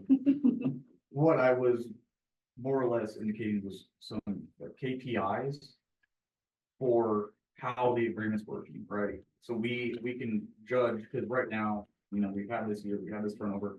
Now let's see what we can measure in this MOU sense of what are we getting for what we are giving? More than just the report in the sense, like just the quarterly report, basically. I would like to see that personally. And then work on some sort of strategy of chamber involved, kind of the friends thing more off the ground, obviously. That very well could just naturally happen over this next year because this board's now been sitting for a while. This board is being to as a whole chamber. They should have their stuff pretty squared away by this fall or winter. So that's what I was at. Oh, headline it there. Thank you. There's strong value in this type of meeting where you informally share what's going on. Because there's the ability to say what you're doing, and then there's, if the board wants to give a course correction, like, oh, well, have you thought about this? Like, have you thought about that? Have you looked into that? And the Main Street board's like, well, maybe I have, or maybe I haven't. So this is really, these type of meetings are really helpful. Trustee. Yes, so the only other thing that stems from our not yet adopted strategic plan was we very actively, and all of us participated in defining the vision, where it says that while we support a large population, we also put a focus in there of identifying and focusing on underfunded, not underfunded, but Representing. yes, underrepresented classes. So when you look at representing underrepresented classes, we have a very large percentage of businesses who don't see, or are not seen at all, like honestly. So, and I have to explain to those businesses why we invest over $200,000 into just Main Street's program. Because that's the question that I get filtered to me is why are you not funding us? So if we have a business that comes here and asks us for funding, or we have another nonprofit that comes here and asks us for additional funding, we're only approving 2,500 is what we just decided in our nonprofit funding. So how do we lay that all out now? Because that was just at our last meeting. Okay, I want to give, Can we just ask her to clarify where that $200,000 number came from? I think that's why I saw the hand come up. Yeah. Yep, so there's 97,790, that's Caitlin's pay. So that does include benefits and retirement. And half of that is Main Street, correct? Yeah, so If not, she's not that 50-50, entirety is into so me, half but of I, that. no, So so you where guys does the did- rest of the number come from? I wanna know. So that's her employment. 98,820 for community events. So that's the events that happen here that funds get pulled out of when you guys are planning events, the 4th of July, all of the extra stuff. Those are community events that happen, the funding, the extra fencing when people ask for it and items like that. Then you also have, we have set aside 15,700 for economic development. And that is where I'm yet to find out if they pulled any of those funds from economic development for additional funding for Caitlin on any side of anything. So then you can subtract 15,700 from that. One comment or one question, would you do those community events even if Main Street didn't exist? Yeah, they're- We used to do them and they were about 40,000. Maybe 40,000. Okay, so you would still do the community events or some of them, all of them, even if Main Street didn't exist? You might do them at a lower level, or you might cut the funding in half or something? Well, no, we did most of those events I think we're on a headed budget with of this. 40,000. The 200,000 may not be an accurate figure for what you're funding Main Street, if you would do those events regardless of whether or not Main Street was here.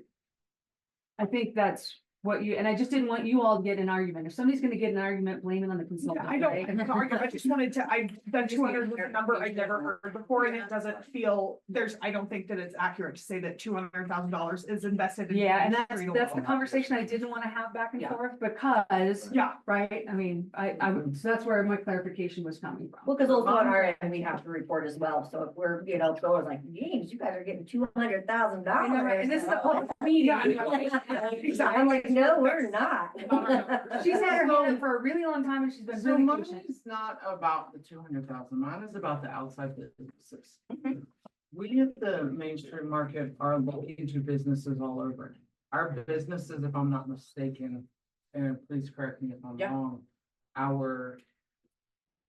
we have multiple outside of Wellington businesses from Fort Collins. Where are our vegetable businesses and such coming from? Where are all these businesses? I guess they coming would from? be, a lot of them are, so pretty much we reach out to everyone for every one of our events. Nobody is left out of a single Main Street event in the market. The market has been a really fun project to bring in these smaller businesses, like she said, maybe these underrepresented businesses who are like, is there a market for me? Is there a niche here? And then we're trying to maybe go through that economic vitality part where when they're making it big at the market, they're going, all right, Wellington likes this. Now, where can we plug them in? Whether that's Main Street, whether that's down by Sparge, whether that's 6th Street, but it's a really fun way to bring in everyone and hopefully try to build that economic vitality piece. But actually, I don't think any of the businesses that participate in the market are Main Street businesses. So I think that shows one, two. I personally, I'm gonna bring in a personal point. Is that okay that I bring in a Sure, as personal long point? as it's As professional and adult. As being a part of the board, I moved here a year ago in April to help my in-laws at their ranch.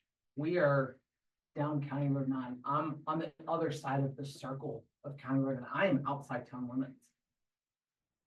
I work in Parks and Rec. I came here and I saw the family in this town. That's why I'm in this board. I didn't care about the money. I didn't care about who was what, where, why, who. All I cared about was seeing the town, and I saw the family orientation in the small town in this town.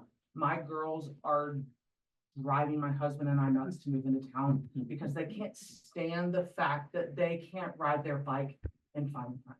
We're down County Road 9, so I'm done. So anyways, that right there shows that why Wellington is what it is, and bringing the businesses in out of town. We're a small ranch, so therefore there's the business in out of town. What I'm hearing from the Main Street Board is that you certainly aren't opposed to more regular updates and meetings.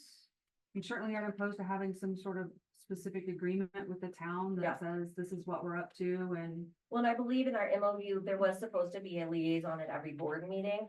I know that they had a lot of things going on and they were not able to send one, or they didn't have an opportunity to come, but the door was always open. So there was always that opportunity. There was also a program manager update given by Caitlin. She wrote a program manager update every single month that was given, I believe, to Kelly, Patty, and accessible to every member on this board, that they could have been keeping up with regular updates. And I think a lot of these questions would have been answered through that. Once again, it's a pilot program. We're all learning. But now you know that there has been a lot of ways for everyone to be included in the conversation. To add to Aaron really quick, our meetings are public because we're a public board. They're posted. I've personally invited more than one trustee member to our meetings, told them exactly when they were. If I could, we're starting to sound a tad defensive now, which is not the point of this meeting. The point of the meeting was to say you're not opposed to having regular update meetings in Correct. whatever form or fashion might work best for everybody. Correct. Just like you expect businesses to reach out to you to be a part of you, you have to have the same expectation of yourselves. So I get that part of these conversations sort of always stem from not having enough information or not having the right information or the right information at the right time, right? But it sounds like you both groups are saying, yeah, we're happy to share information. Ask us what you want, we'll answer it. Have us come to a meeting, we'll have regular set up meetings, whatever works, we're happy to sign an agreement. I've also heard you say that without some form of administrative support in a fairly significant manner, say, I'm just gonna leave it where it is now, 20 hours a week, that your program will eventually fail sooner as opposed to later, because there isn't, right? And I don't know, Gail, on Dola's perspective, if there is no administrative support from the town, I think that affects the funding that DOLA provides to Main Street as well. Well, It's good to know the answer to that question. Let me get out of the way. Hold on. repeat that for me, just to make sure. I'm So this clearly is not what the town board has said. I don't want to imply that in any way. But let's say under consideration was the town board said there will be no staffing support whatsoever to Main Street. Does that affect DOLA's funding to the town, because your MOU specifically says that they have to be? We need the local program to be financially stable. And Staffed at some And appropriate level. we or don't something? specify how much. Right. You know, not like Main Street America, we say you have to have a point of contact, which is Caitlin. And you have to keep up the agreement in good standing with DOLA. So if you didn't get any support from the town, and this has happened in other communities that are a nonprofit, over the course of about 2 years, they dwindle and have to revamp their organizational structure in order to keep the program active.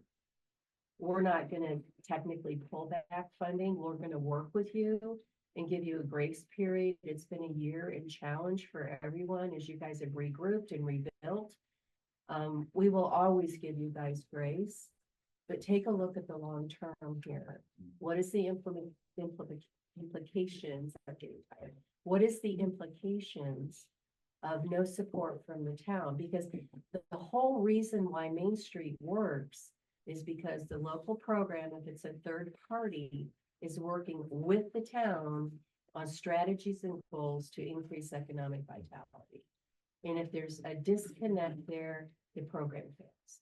And we don't want to set anyone up for not being successful. We'll work with you, just like this meeting and in future workshop meetings, in order to map out a future that's going to be good for us.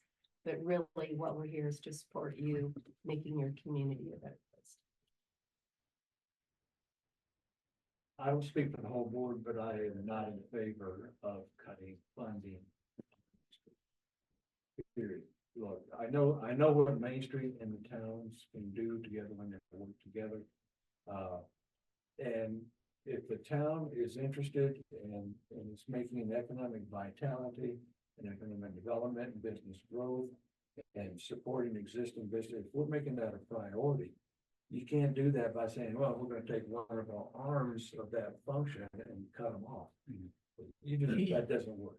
So I would not ever vote to cut funding to Main Street. I think what Caitlin's doing for you, 20 hours a week, 25, 15, whatever, it seems to be working. The product that you're putting out, the reports, even this whole output that you brought here tonight is wonderful. It's wonderful, and I'm sure Caitlin did most of that work doing that too. But if she didn't, it doesn't matter, but I'm still talking here. I'm gonna have to have you headline it because I have 3 people waiting on you right I now. won't headline it then. Okay, I don't know what you mean by headline, but I will say this. I will say this. The MOU says, right under the town, city, town, and local program, and under B, the first one, maintain an ongoing and supportive relationship with local people. The city, town will work collaboratively with DOLA, Main Streets, and local to resolve any disputes. Subject to annual appropriations, provide support to the local program for financial sustainability. So we cut funding, Main Street goes away. I don't think that's a good thing. That was the headline. Oh, It was. Right. So I have the mayor. let me then I talk have- long enough, I'll figure out what. I have the mayor, I have the trustee, and I have the trustee. Okay. Throwing 3 things out there that deal with Main Street structure that do not do with cutting. Possible options, just throwing them out there. Keep it as it is, do what we did.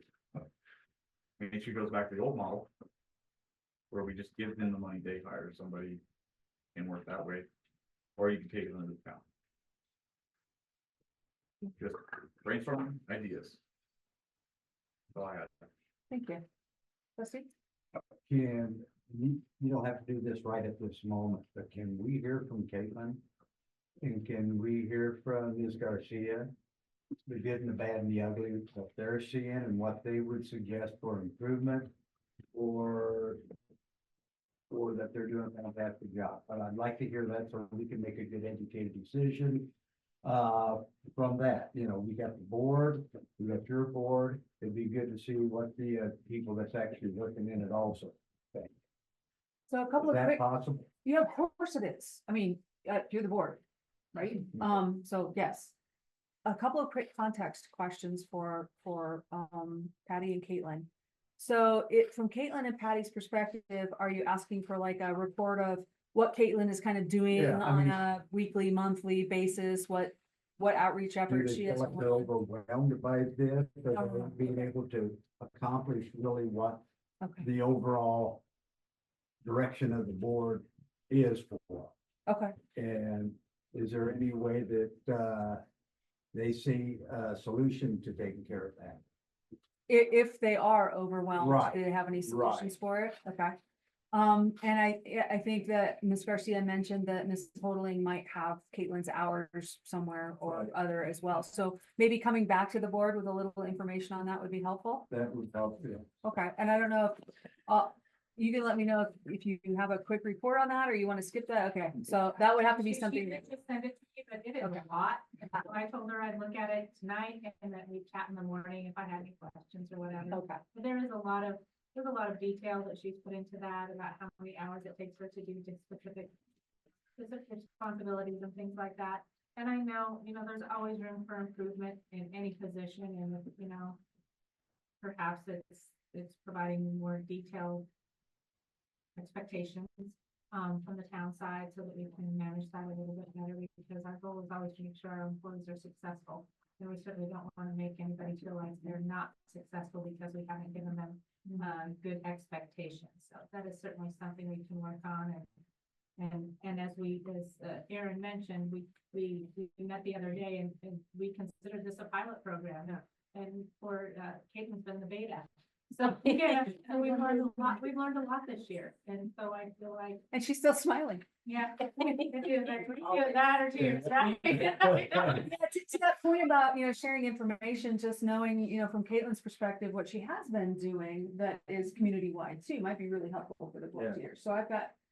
Trustee? I do want to note that, and just in case you guys weren't aware, we receive incredibly thorough reports on Main Street already.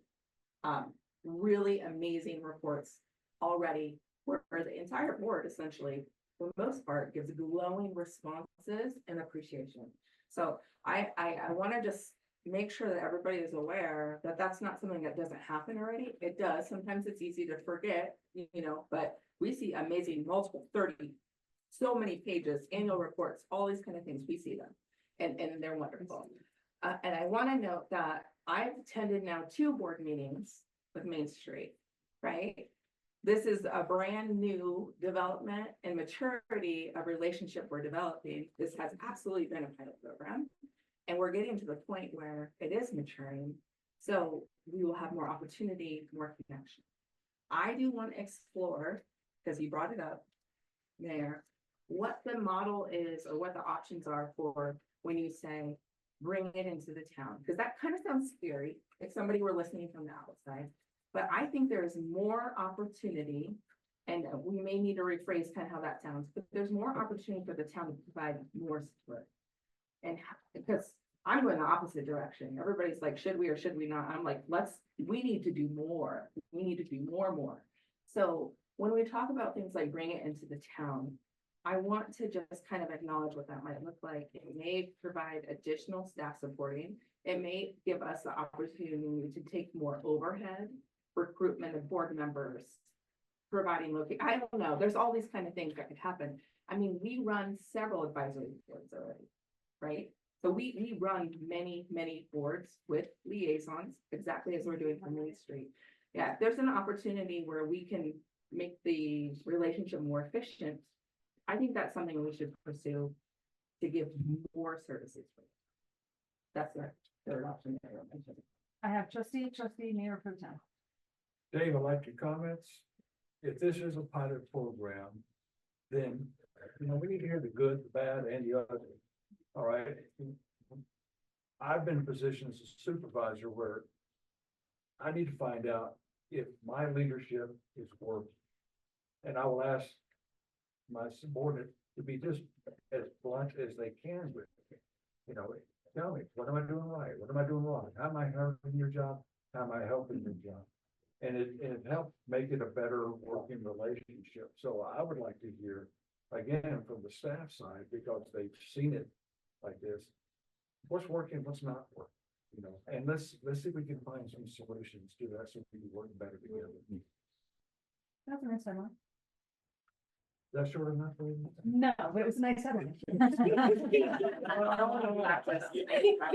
Trustee and then mayor pro tem. Mayor pro tem? Well, I guess I would say from what I've heard tonight, and I think from some of the comments I said before, at this point, the option that was, hey, we give them the money to go out and hire their own director, and I'm not sure that's a viable option, because again, it's going to come back to somebody from staff. Kelly probably is going to end up spending then 15, 20 hours a week doing the same thing that Caitlin's doing now. So I don't see that being a viable option. Frankly, I suppose I'm not completely against the way it is now. I think what we're really looking for here is some assurance that the quote unquote 50% that the town is supposed to have from Caitlin's perspective, that somehow we get that back. And so I don't know how that works in the background, but I think that's really where we're at, is where it seems like to me. Seems like that's the core issue. Yeah, right. Hold on just a second. I know you advocated, but I do. So what I kind of look at, I agree. And the whole side of, that's why we discussed bringing a staff member on, was because Kelly was handling so much that this person was brought on to support that. My other thing is I am not, and anyone can ask me at any time, I am not comfortable government taking over nonprofit things any more than they have to. I like the ability of nonprofits to have their freedom to do what they do. Sometimes when you get government involved, we heavily restrict what you guys are able to do with what you do. So that is my concern, but I've stressed it before, and I've stressed it about multiple things. I don't think it's a good idea that the town absorbs all of what you guys do, because then there's Dan that steps in and tells you, no offense, yeah, everything you can't do. And it's a very common thing. I saw it happen with CAC. It was free and then it wasn't free. So that is a very, I see bad shape. So just please, I say be cautious when you talk about absorption and items like that is, I think it's very, very important that you guys maintain your own voice. Hardly of it, but so that's my headline is, I think it's important to make sure you guys have some footing of this is Main Streets and this is the town of Wellington. I want to specifically do what you asked me to do, which I didn't do, which is kind of turn it back over to the Main Street Board and hear from all of you all individually, if you want or not. Thoughts, feedback. And I'll ask you to headline it too, so don't go too far down the path. I know anybody at all. I mean, I know you've all talked at some point. Yeah. But I've seen a lot of successes from this because I know that we've been able to build a lot of partnerships that, like I said, I started working with Main Street when Rebecca and I were doing Wellorama a lot of years ago. But now it's like, you know, we've got Kristen and she's part of Parks and Rec. So that is like a relationship there that's really great. You know, we've been trying to work a little bit closer with the chamber. I think there are a lot of new development of new relationships and new ideas that everyone has been able to come up with because we have a lot more diverse people on our board, you know, that kind of have a little bit of have a little bit of knowledge of all the different areas in town and not just Main Street. Actually, a lot of our board members had zero knowledge of Main Street. So we have had a lot of education on that. The only thing that I will say is not working great. I just think I think you touched on that. There are a lot of different avenues, I think, where we could get some support from the town. Like I personally stated earlier, I am trying to kind of pick up the other percentage of Caitlin's time, and I'm giving about 15 hours that I am taking away from my business and my kids.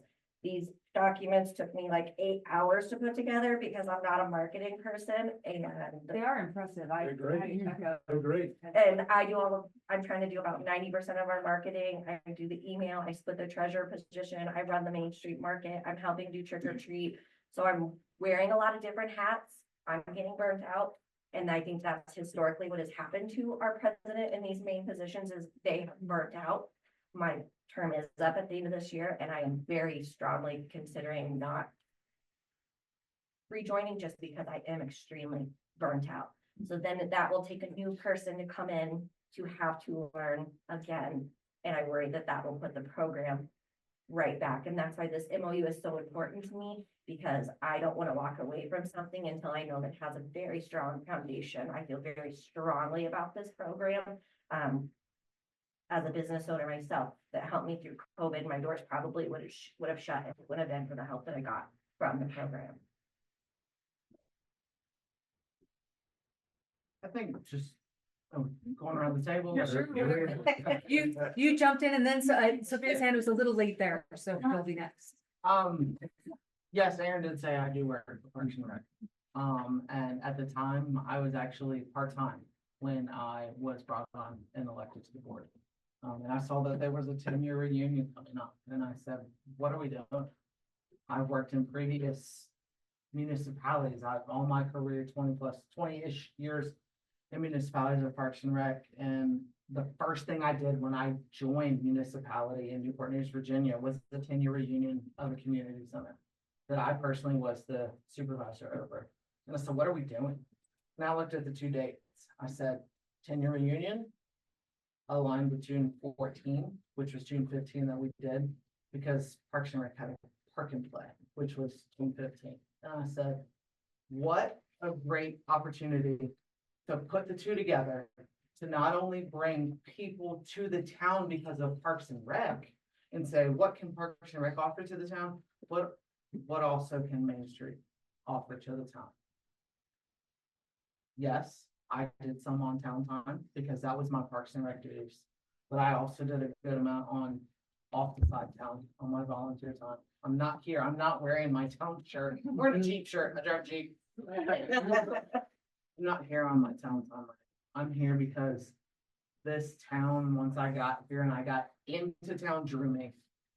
And I don't know how much more personal I can get about it. Sorry, but it's just a cool town. it's a small town and I love it, and I love that my family's here to be a part of it. And I'm able to not only, one, be a part of a town that also offers volunteer time. That I not only can work for the town and produce programs and programs and programs and grow and grow and grow as much as we can on Parks and Rec side.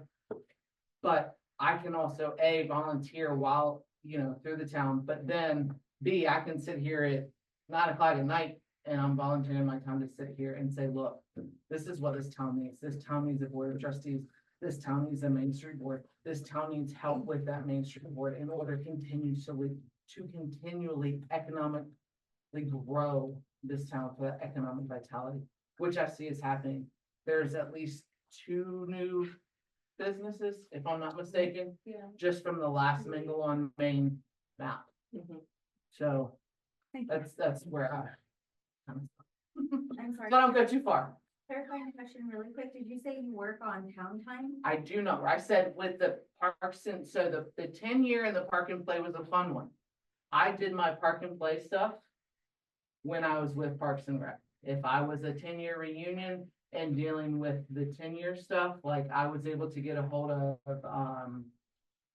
for our cornhole event that ended up being on my own time. I did not do anything together. It was all completely separate. My parks and play was that, and at the time I was with the town, but I was completely Thank separate. So God. park and play was separate. She's senior got it. was separate. She's I'm got sorry. it. Yeah, no, Did you're I say fine. it too many times? I'm sorry. It's better to be clear. But yeah, she Park and definitely play got it. separate for 10 years. Sorry. That's the headline. See, that's the headline right there. Sophia.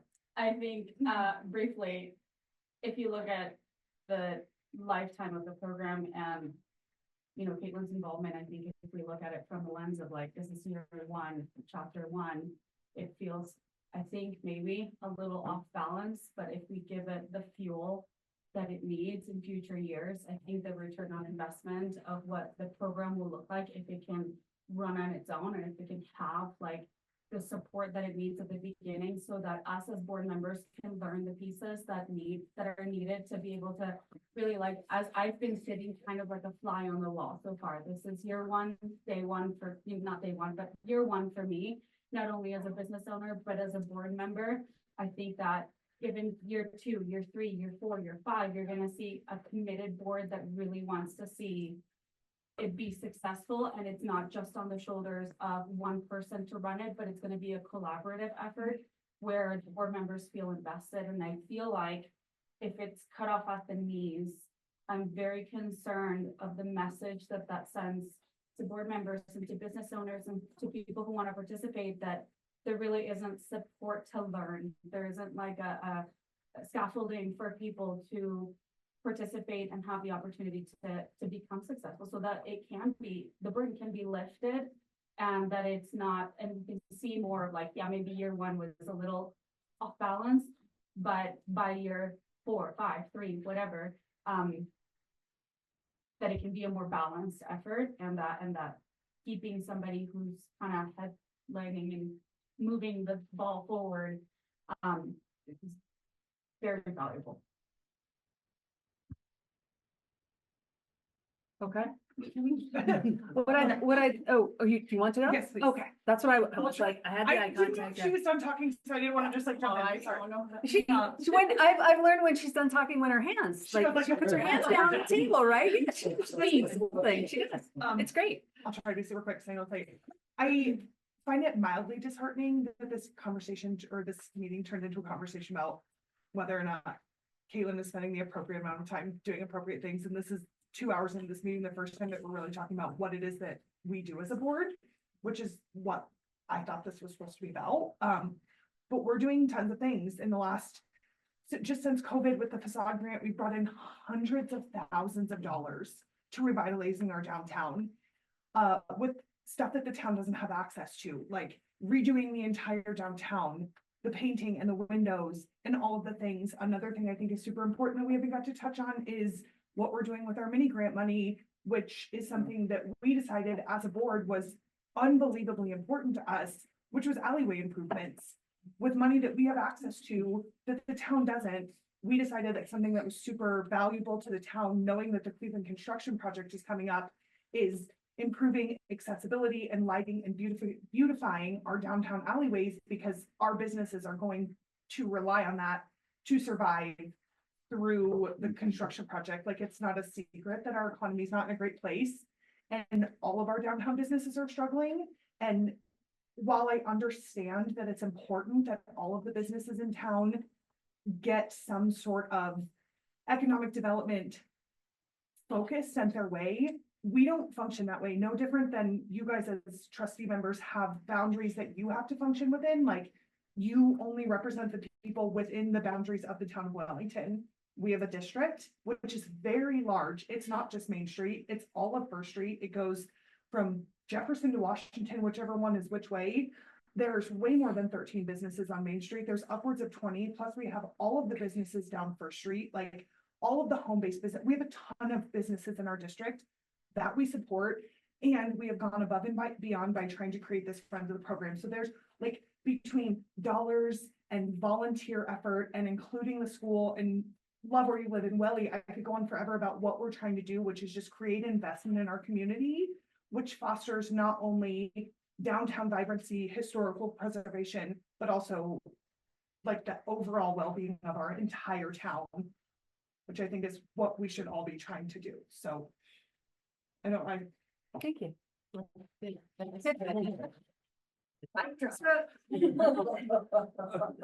Well said. In the general interest of time, it's 9 o'clock. In the general interest of time, it's 9 o'clock. I'd like to suggest something that might take us about 15 minutes. If it's okay with you, we could wrap it up in 15 minutes. If you don't like the suggestion, we can move on. So the first thing that I would like to do is ask if anybody else has anything generally to share that you think would be helpful and beneficial for the group. And then Gail raised her hand right there. So then I knew that was going to happen, that Tola has something beneficial to share. Anybody can. And then what I'd like to do is capture what I heard as the, I'll call it generally direction from this board of trustees as to maybe what they'd like, what more information they might need, how they would like to proceed. And board, if I get that wrong, it'd be good to add to it, because that's what Patty and her team would take and come back to you with it. Then I think that'll take about 15 minutes total. That may require me to do a little more headlining with you all. So I promise not to headline you anymore. Ed, you've been so nice to me about it. So, okay. Gail, please. Well, I'd like to offer something as maybe a next step to address some of the things that have been brought up tonight. And number one, improving communications, better working relationships between the groups, knowing what each other is doing. And a lot of our communities do this, and we hire consultants and bring them in. You know, Wellington Main Streets does an annual board retreat and an annual work plan. You can see some of that in here. I would like to offer that we bring up a consultant to do a joint 2025 strategic planning session with you, where you sit down and you set up the priorities, what's going to be done, who's going to take the lead, who's going to be in charge, who are your partners, who are you collaborating with. And that might take the place of or be a different way to approach an MOU, which can kind of box you in and is very general. This would lay out an annual plan that you guys are going to communicate throughout the year on strategic objectives of the town and how Main Street can come in and play a part of that. And a lot of our communities do that during budget season, because that also can impact the amount of money that the town commits to the program. If they put something very large in your lap and they want you to take charge of it, you know, that you provide the funding or not. It just depends on how that plan unfolds. But I would really like to offer you to that, because I think it would get you guys back at the table, open up those communication lines, and really work collaboratively on what next year's goals are. Great idea. So, in the way I'm gonna wrap this up is I'll literally just go around, I call it the sprinkler. I'll just go around the room like this. You're free to pass. Water's a premium. Not the sprinkler. Here's the sprinkler. The xeriscaping fertilizer approach, that was pretty funny though, thank you. So anything else that either hasn't been shared that you'd like to share, or anything that you would like to say to kind of wrap this up and put a little bow on it? In the interest of time, right, it'll be just for a couple of seconds. Is it okay to go one by one around the room? Okay, that's where I was headed, so. Wow. I'm trying to make this quick. Headline. Main Street is not in charge of economic development. They're in charge of economic vibrancy. Okay, and there's a big difference between those two functions. Economic development is something the town needs to take on. We need to have a discussion about that in work sessions about what are we gonna do about supporting existing business, growing existing business, and growing new businesses and so forth. And I think we need to have a strategic plan for economic development. We need to bring our partners in, Main Street and the chamber, to be part of that discussion. That's a good headline. Good. Main Street is just one of our branches of our tree, right? Main Street is, I'm glad that Blair brought it up. Main Street is about to undergo potentially devastating times for 100% of the businesses downtown. They're gonna be incredibly vulnerable for the next, not just 1 year through construction, 2 years, 3 years. There needs to be a ramp up plan to support these businesses to make sure that they stay in business. Not just stay in business, but can actually, Thrive. thrive. So I just want to note that when we're considering how much we're funding, a program that's going to be supporting the most vulnerable businesses of our community within the next 3 years, that we take that to heart as to showing how much we care and how important it is to our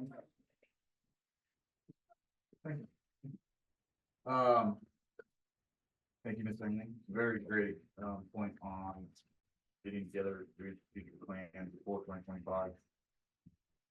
I think it's a wonderful idea. Main Street, I think, is important. I look at Main Street as like the heart of the town.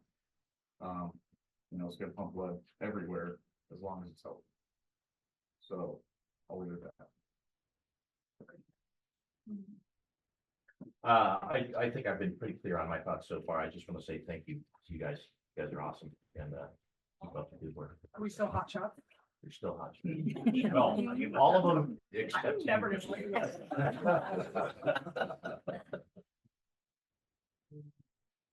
So my info kind of goes out as a thank you to Main Streets, but also to Miss Caitlin. I knew the mess that she was walking into, and we had great expectations for her in dividing her time. The generalized questions and trying to find answers was mainly trying to figure out how overwhelmed is our town and what are they actually accomplishing. It's one of those things I volunteered at. I've been on the board for Main Street Market. It was a lot of work. It is a lot of hours. So how much time are we expecting in that investment? And that was my main goal, my main concern. The other thing I will say is since COVID, Main Streets is not the only businesses that are struggling to live and survive. So to say that other businesses in our town are not struggling, I watch them every day. And I watch businesses shut down every day. We lost 5 in 2023 on Main Street alone. So that's big. So, but I just want to acknowledge for anybody that is watching that we recognize more than just every business has struggled since COVID.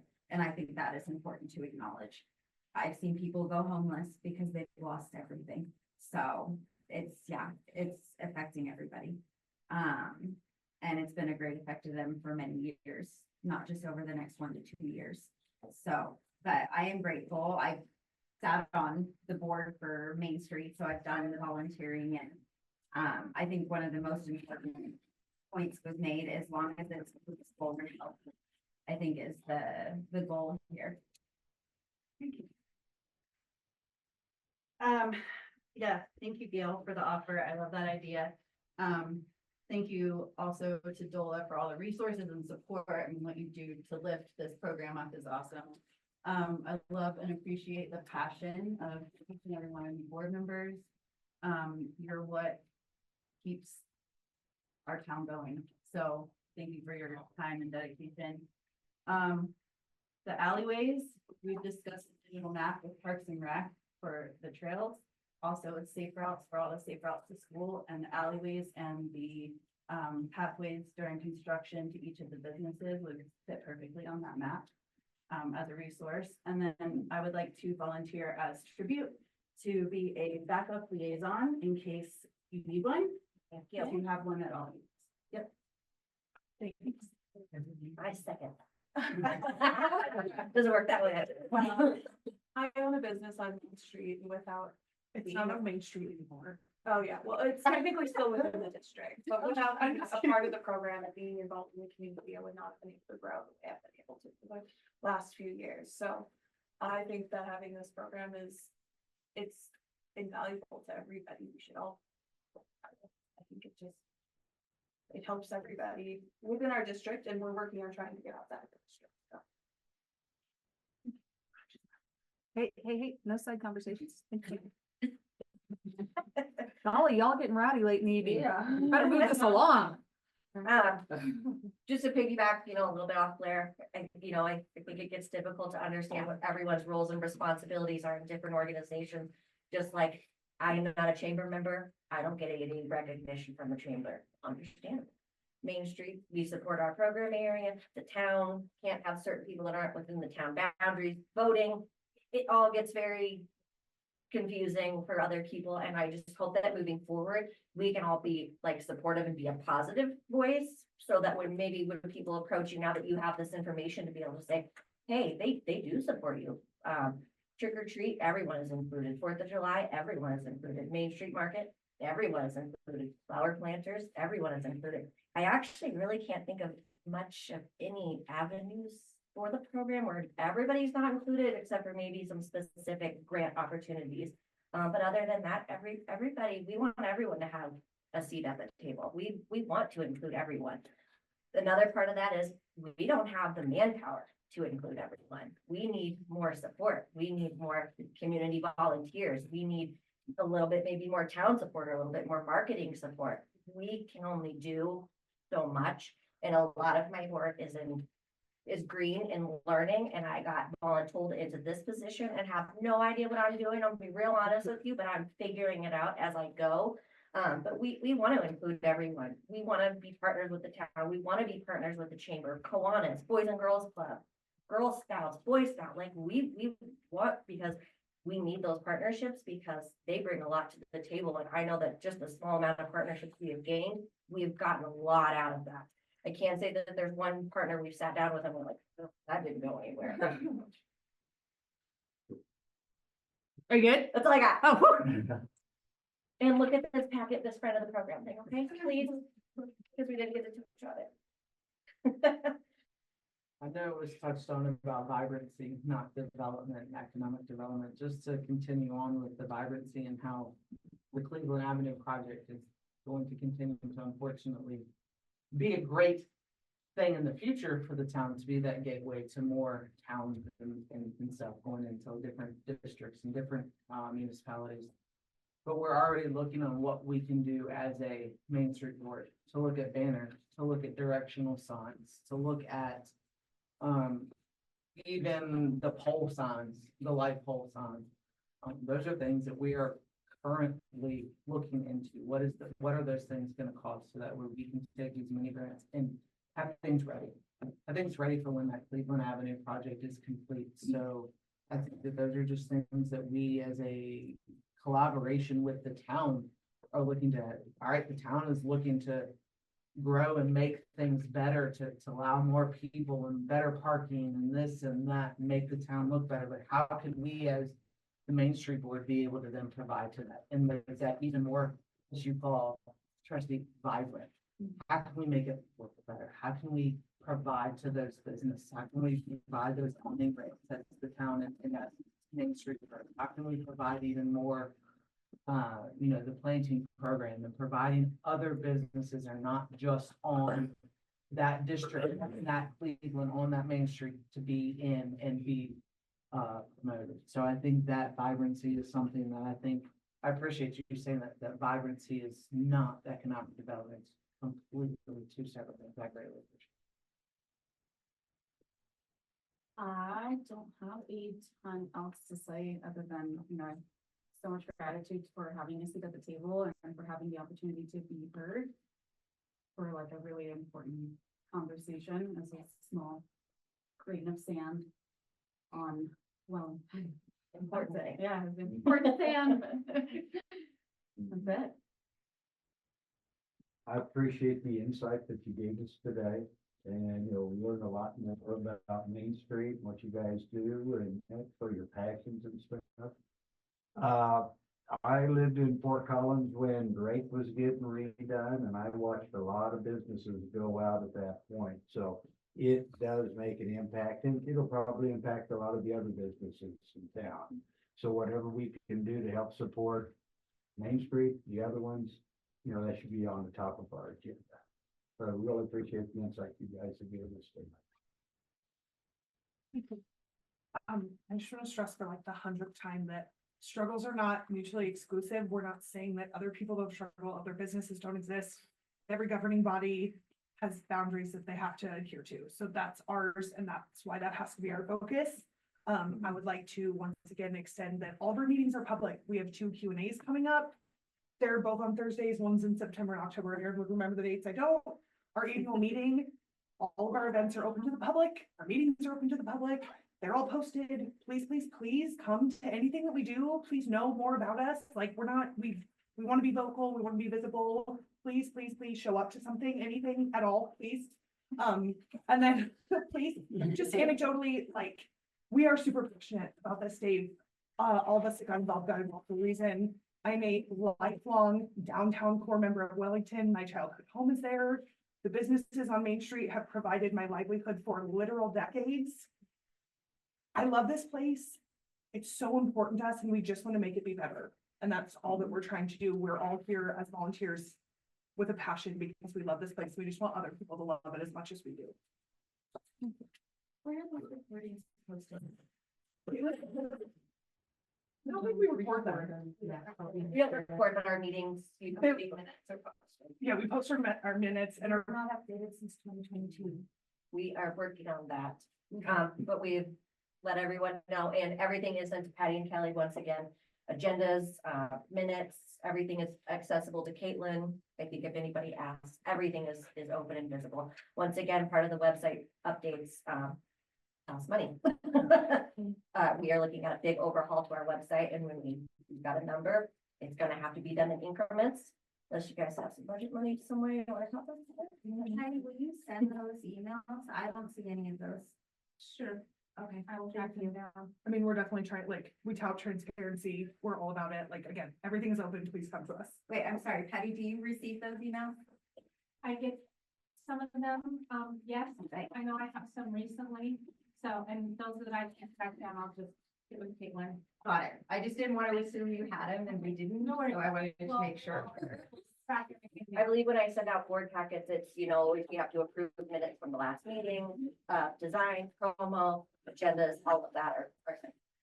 Got it. Yeah, we just haven't, I don't know if you guys have seen it. I haven't seen it. No, and I have not forwarded them on. I didn't realize that nothing was posted, it wasn't on their website, so I didn't even think about it. No, we haven't. Okay, in the interest of time, I'm gonna go through what I think the board has sort of mentioned tonight that the staff could move forward with, and maybe some general, I wouldn't call them agreements, but maybe some general direction from the board. And then I'll turn it back over to you, Mayor, for whatever you might need to do to close the meeting.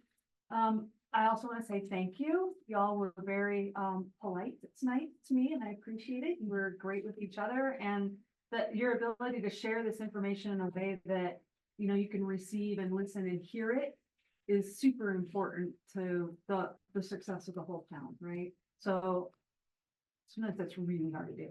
So thank you. So first of all, everybody on the board wants to take Gail up on her offer. Yeah. So, okay, good. That, as she mentioned, can sort of be the agreement then, because now you have a shared work plan and a shared strategic plan and some expectations, and you have this really great conversation. And there's some really great people out there that can do that with you for sure. The second thing is in interest of the MOU between DOLA and the town, that the town does want to see that agreement show up on a upcoming agenda so that you can approve that and like that specific MOU. Okay, perfect. Well, so the catching caveat to that was there was wording in here that said that we were dedicating an employee. No, that was taken out. The red line version. Look at the clean version of it. That's a statement of that. Financial Yeah. sustainability. The main. So it says that we will provide support to the local program for financial stability, so that doesn't mean necessarily a person. It doesn't have to. Got it, but it means that we would continue funding their program if they had no funds. It doesn't have to mean that either. Okay, perfect. It can mean in kind, it can mean grant writing assistance, it can mean a lot. Got it. Trust me, there are municipalities that give a lot less than you do, but yes, I'm agree. No, and I assumed so, I thought that, yeah. That's great clarification. Thank you. Got it.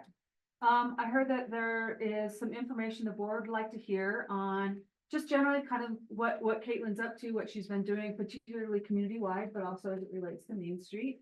And also specifically how much money the town is actually committing that could be directly tied to Main Street. Not that would be, you know, townwide specific event funding, but Main Street specific funding. I also heard generally speaking that there's a lot of information that's being pushed, but that both groups see that it would be great to have some sort of meeting. Whatever that looks like, whatever you guys talk about when you get together with the consultant that DOLA will provide, maybe it's quarterly, maybe it's biannually, just to get together like this and kind of have a conversation, maybe drag the chamber into it. And you mentioned something about the chamber, maybe this fall would be a better time for them as they start to, you know, kind of settle down as well. Yeah, I think that's what I captured in the end that were the main things that the board would like to give direction to moving forward. Potentially there might be a conversation around, maybe not in the next, say, in this fiscal year, but maybe next fiscal year, next calendar year, about models for Main Street and some information about potential models, which you may change your mind on, you know, moving forward, but there are a lot of models out there and DOLA's providing examples about how some of those work. I disagree with one of those items. Please. In our role, we should not be participating in auditing tasks of employees. I don't think that it's appropriate for us to ask specific tasks or responsibilities. And then definitely not to give any kind of feedback. So I would like to remove that from it because it's not appropriate. I will argue that it's our responsibility as trustees to be fiscally responsible. And we had this discussion and debate before related to employees. How about rephrasing this then? How about a report from staff on economic development activities the entire staff of the town is undertaking? That might take longer to get together. That might be, you know, like 90 days, yeah, or more out, okay? But just general economic development activities that might not be related to specific staffing. Yeah. And That might lead to the same answers that I think you're looking for, right? What kind of outreach efforts are we doing? Yeah, not specific tasks and not any directives from us. Yeah, an overview. Yeah, I think we already gave that in the understanding that we just wanted to know what she was doing to connect with the rest of the community. I don't think there were specific tasks included in. Right, and what I hear you saying, trustee, is you don't want it to be unique or specific to one employee. You don't want that conversation to be tied to Caitlin, for example. You want it to be a conversation about what the town is doing to outreach to businesses. Yeah, and I don't specifically outreach to businesses, but you may as well. Yeah, and I don't want it to be a forum for us to provide any directive. Okay, so it's just an informational update. Yeah. Can I ask a clarifying question on that? And are you looking for information, what she's doing during her 50% of Main Street outreach to other businesses That or is on not what I town heard. side? That is not what I heard. I I heard think- I county. think we're looking for- From that. It's total hours. Total hours for Main Street, Okay. total hours for. I actually didn't even hear the board talk about hours. All I heard was. 50-50. That was earlier. This is a great conversation, right? Because this seems to be a really sticky point for some board members. some board members, it doesn't seem to be a sticky point for at all. So, this is why the board as a whole, it would be good to give direction to staff so they're clear on what information you want.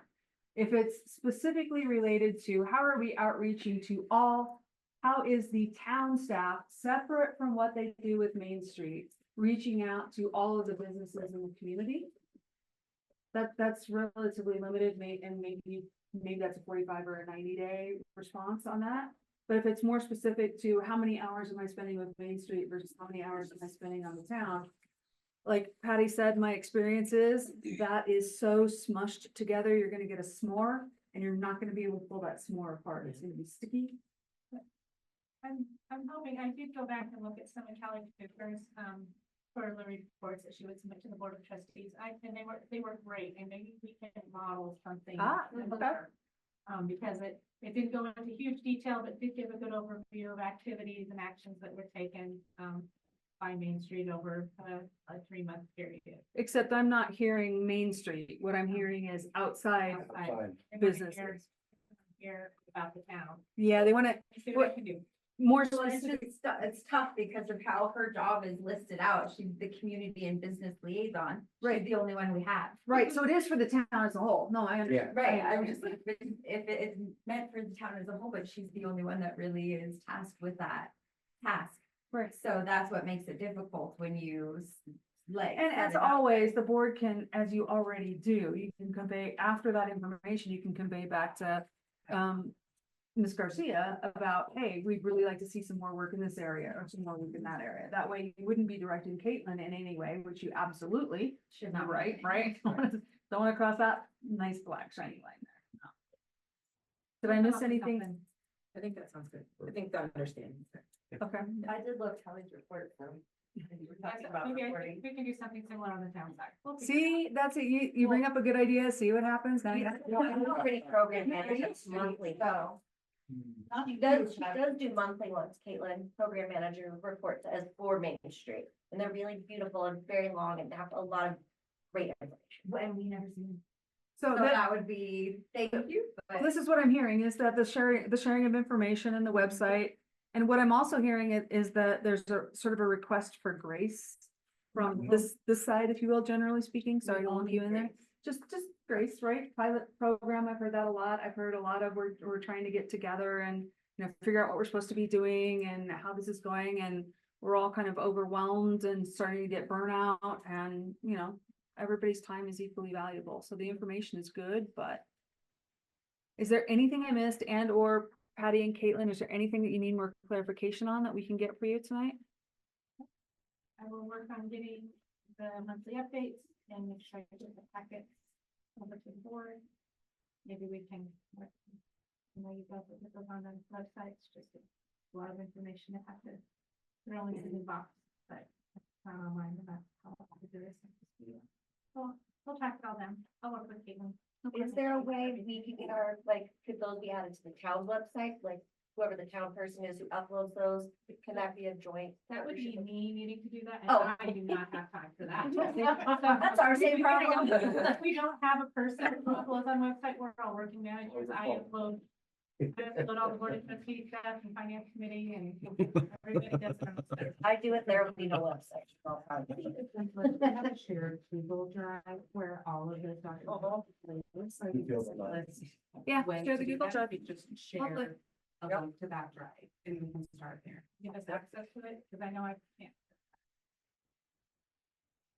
We can work that. Is there anything that Dola would like to add before I hand it right back on over to the mayor? I want to really thank Cheryl for coming tonight and facilitating this. I really appreciate everyone's honest communications with each other.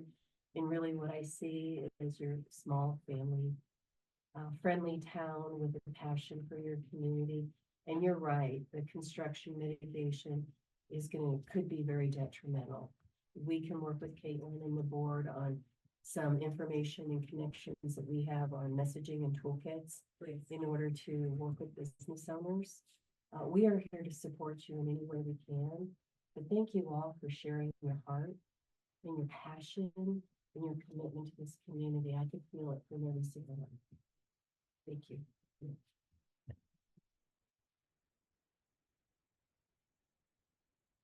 Yeah, I mean, I once again appreciate all of you for coming, all of your input. It's great to have a work session where we can all sit down and talk about these things and figure out how, baby steps, right? This is right now it's infancy. Let's make it walk and then it's run. So we'll see how it's going, I think that's all we have left for the work session this evening. Can I ask you a quick question there? Yes, sir. We talked about the construction on Cleveland Avenue, and we know that's coming up. And I know that the chamber is trying to work with their businesses about finding solutions. Main Street, sounds like you're trying to find solutions.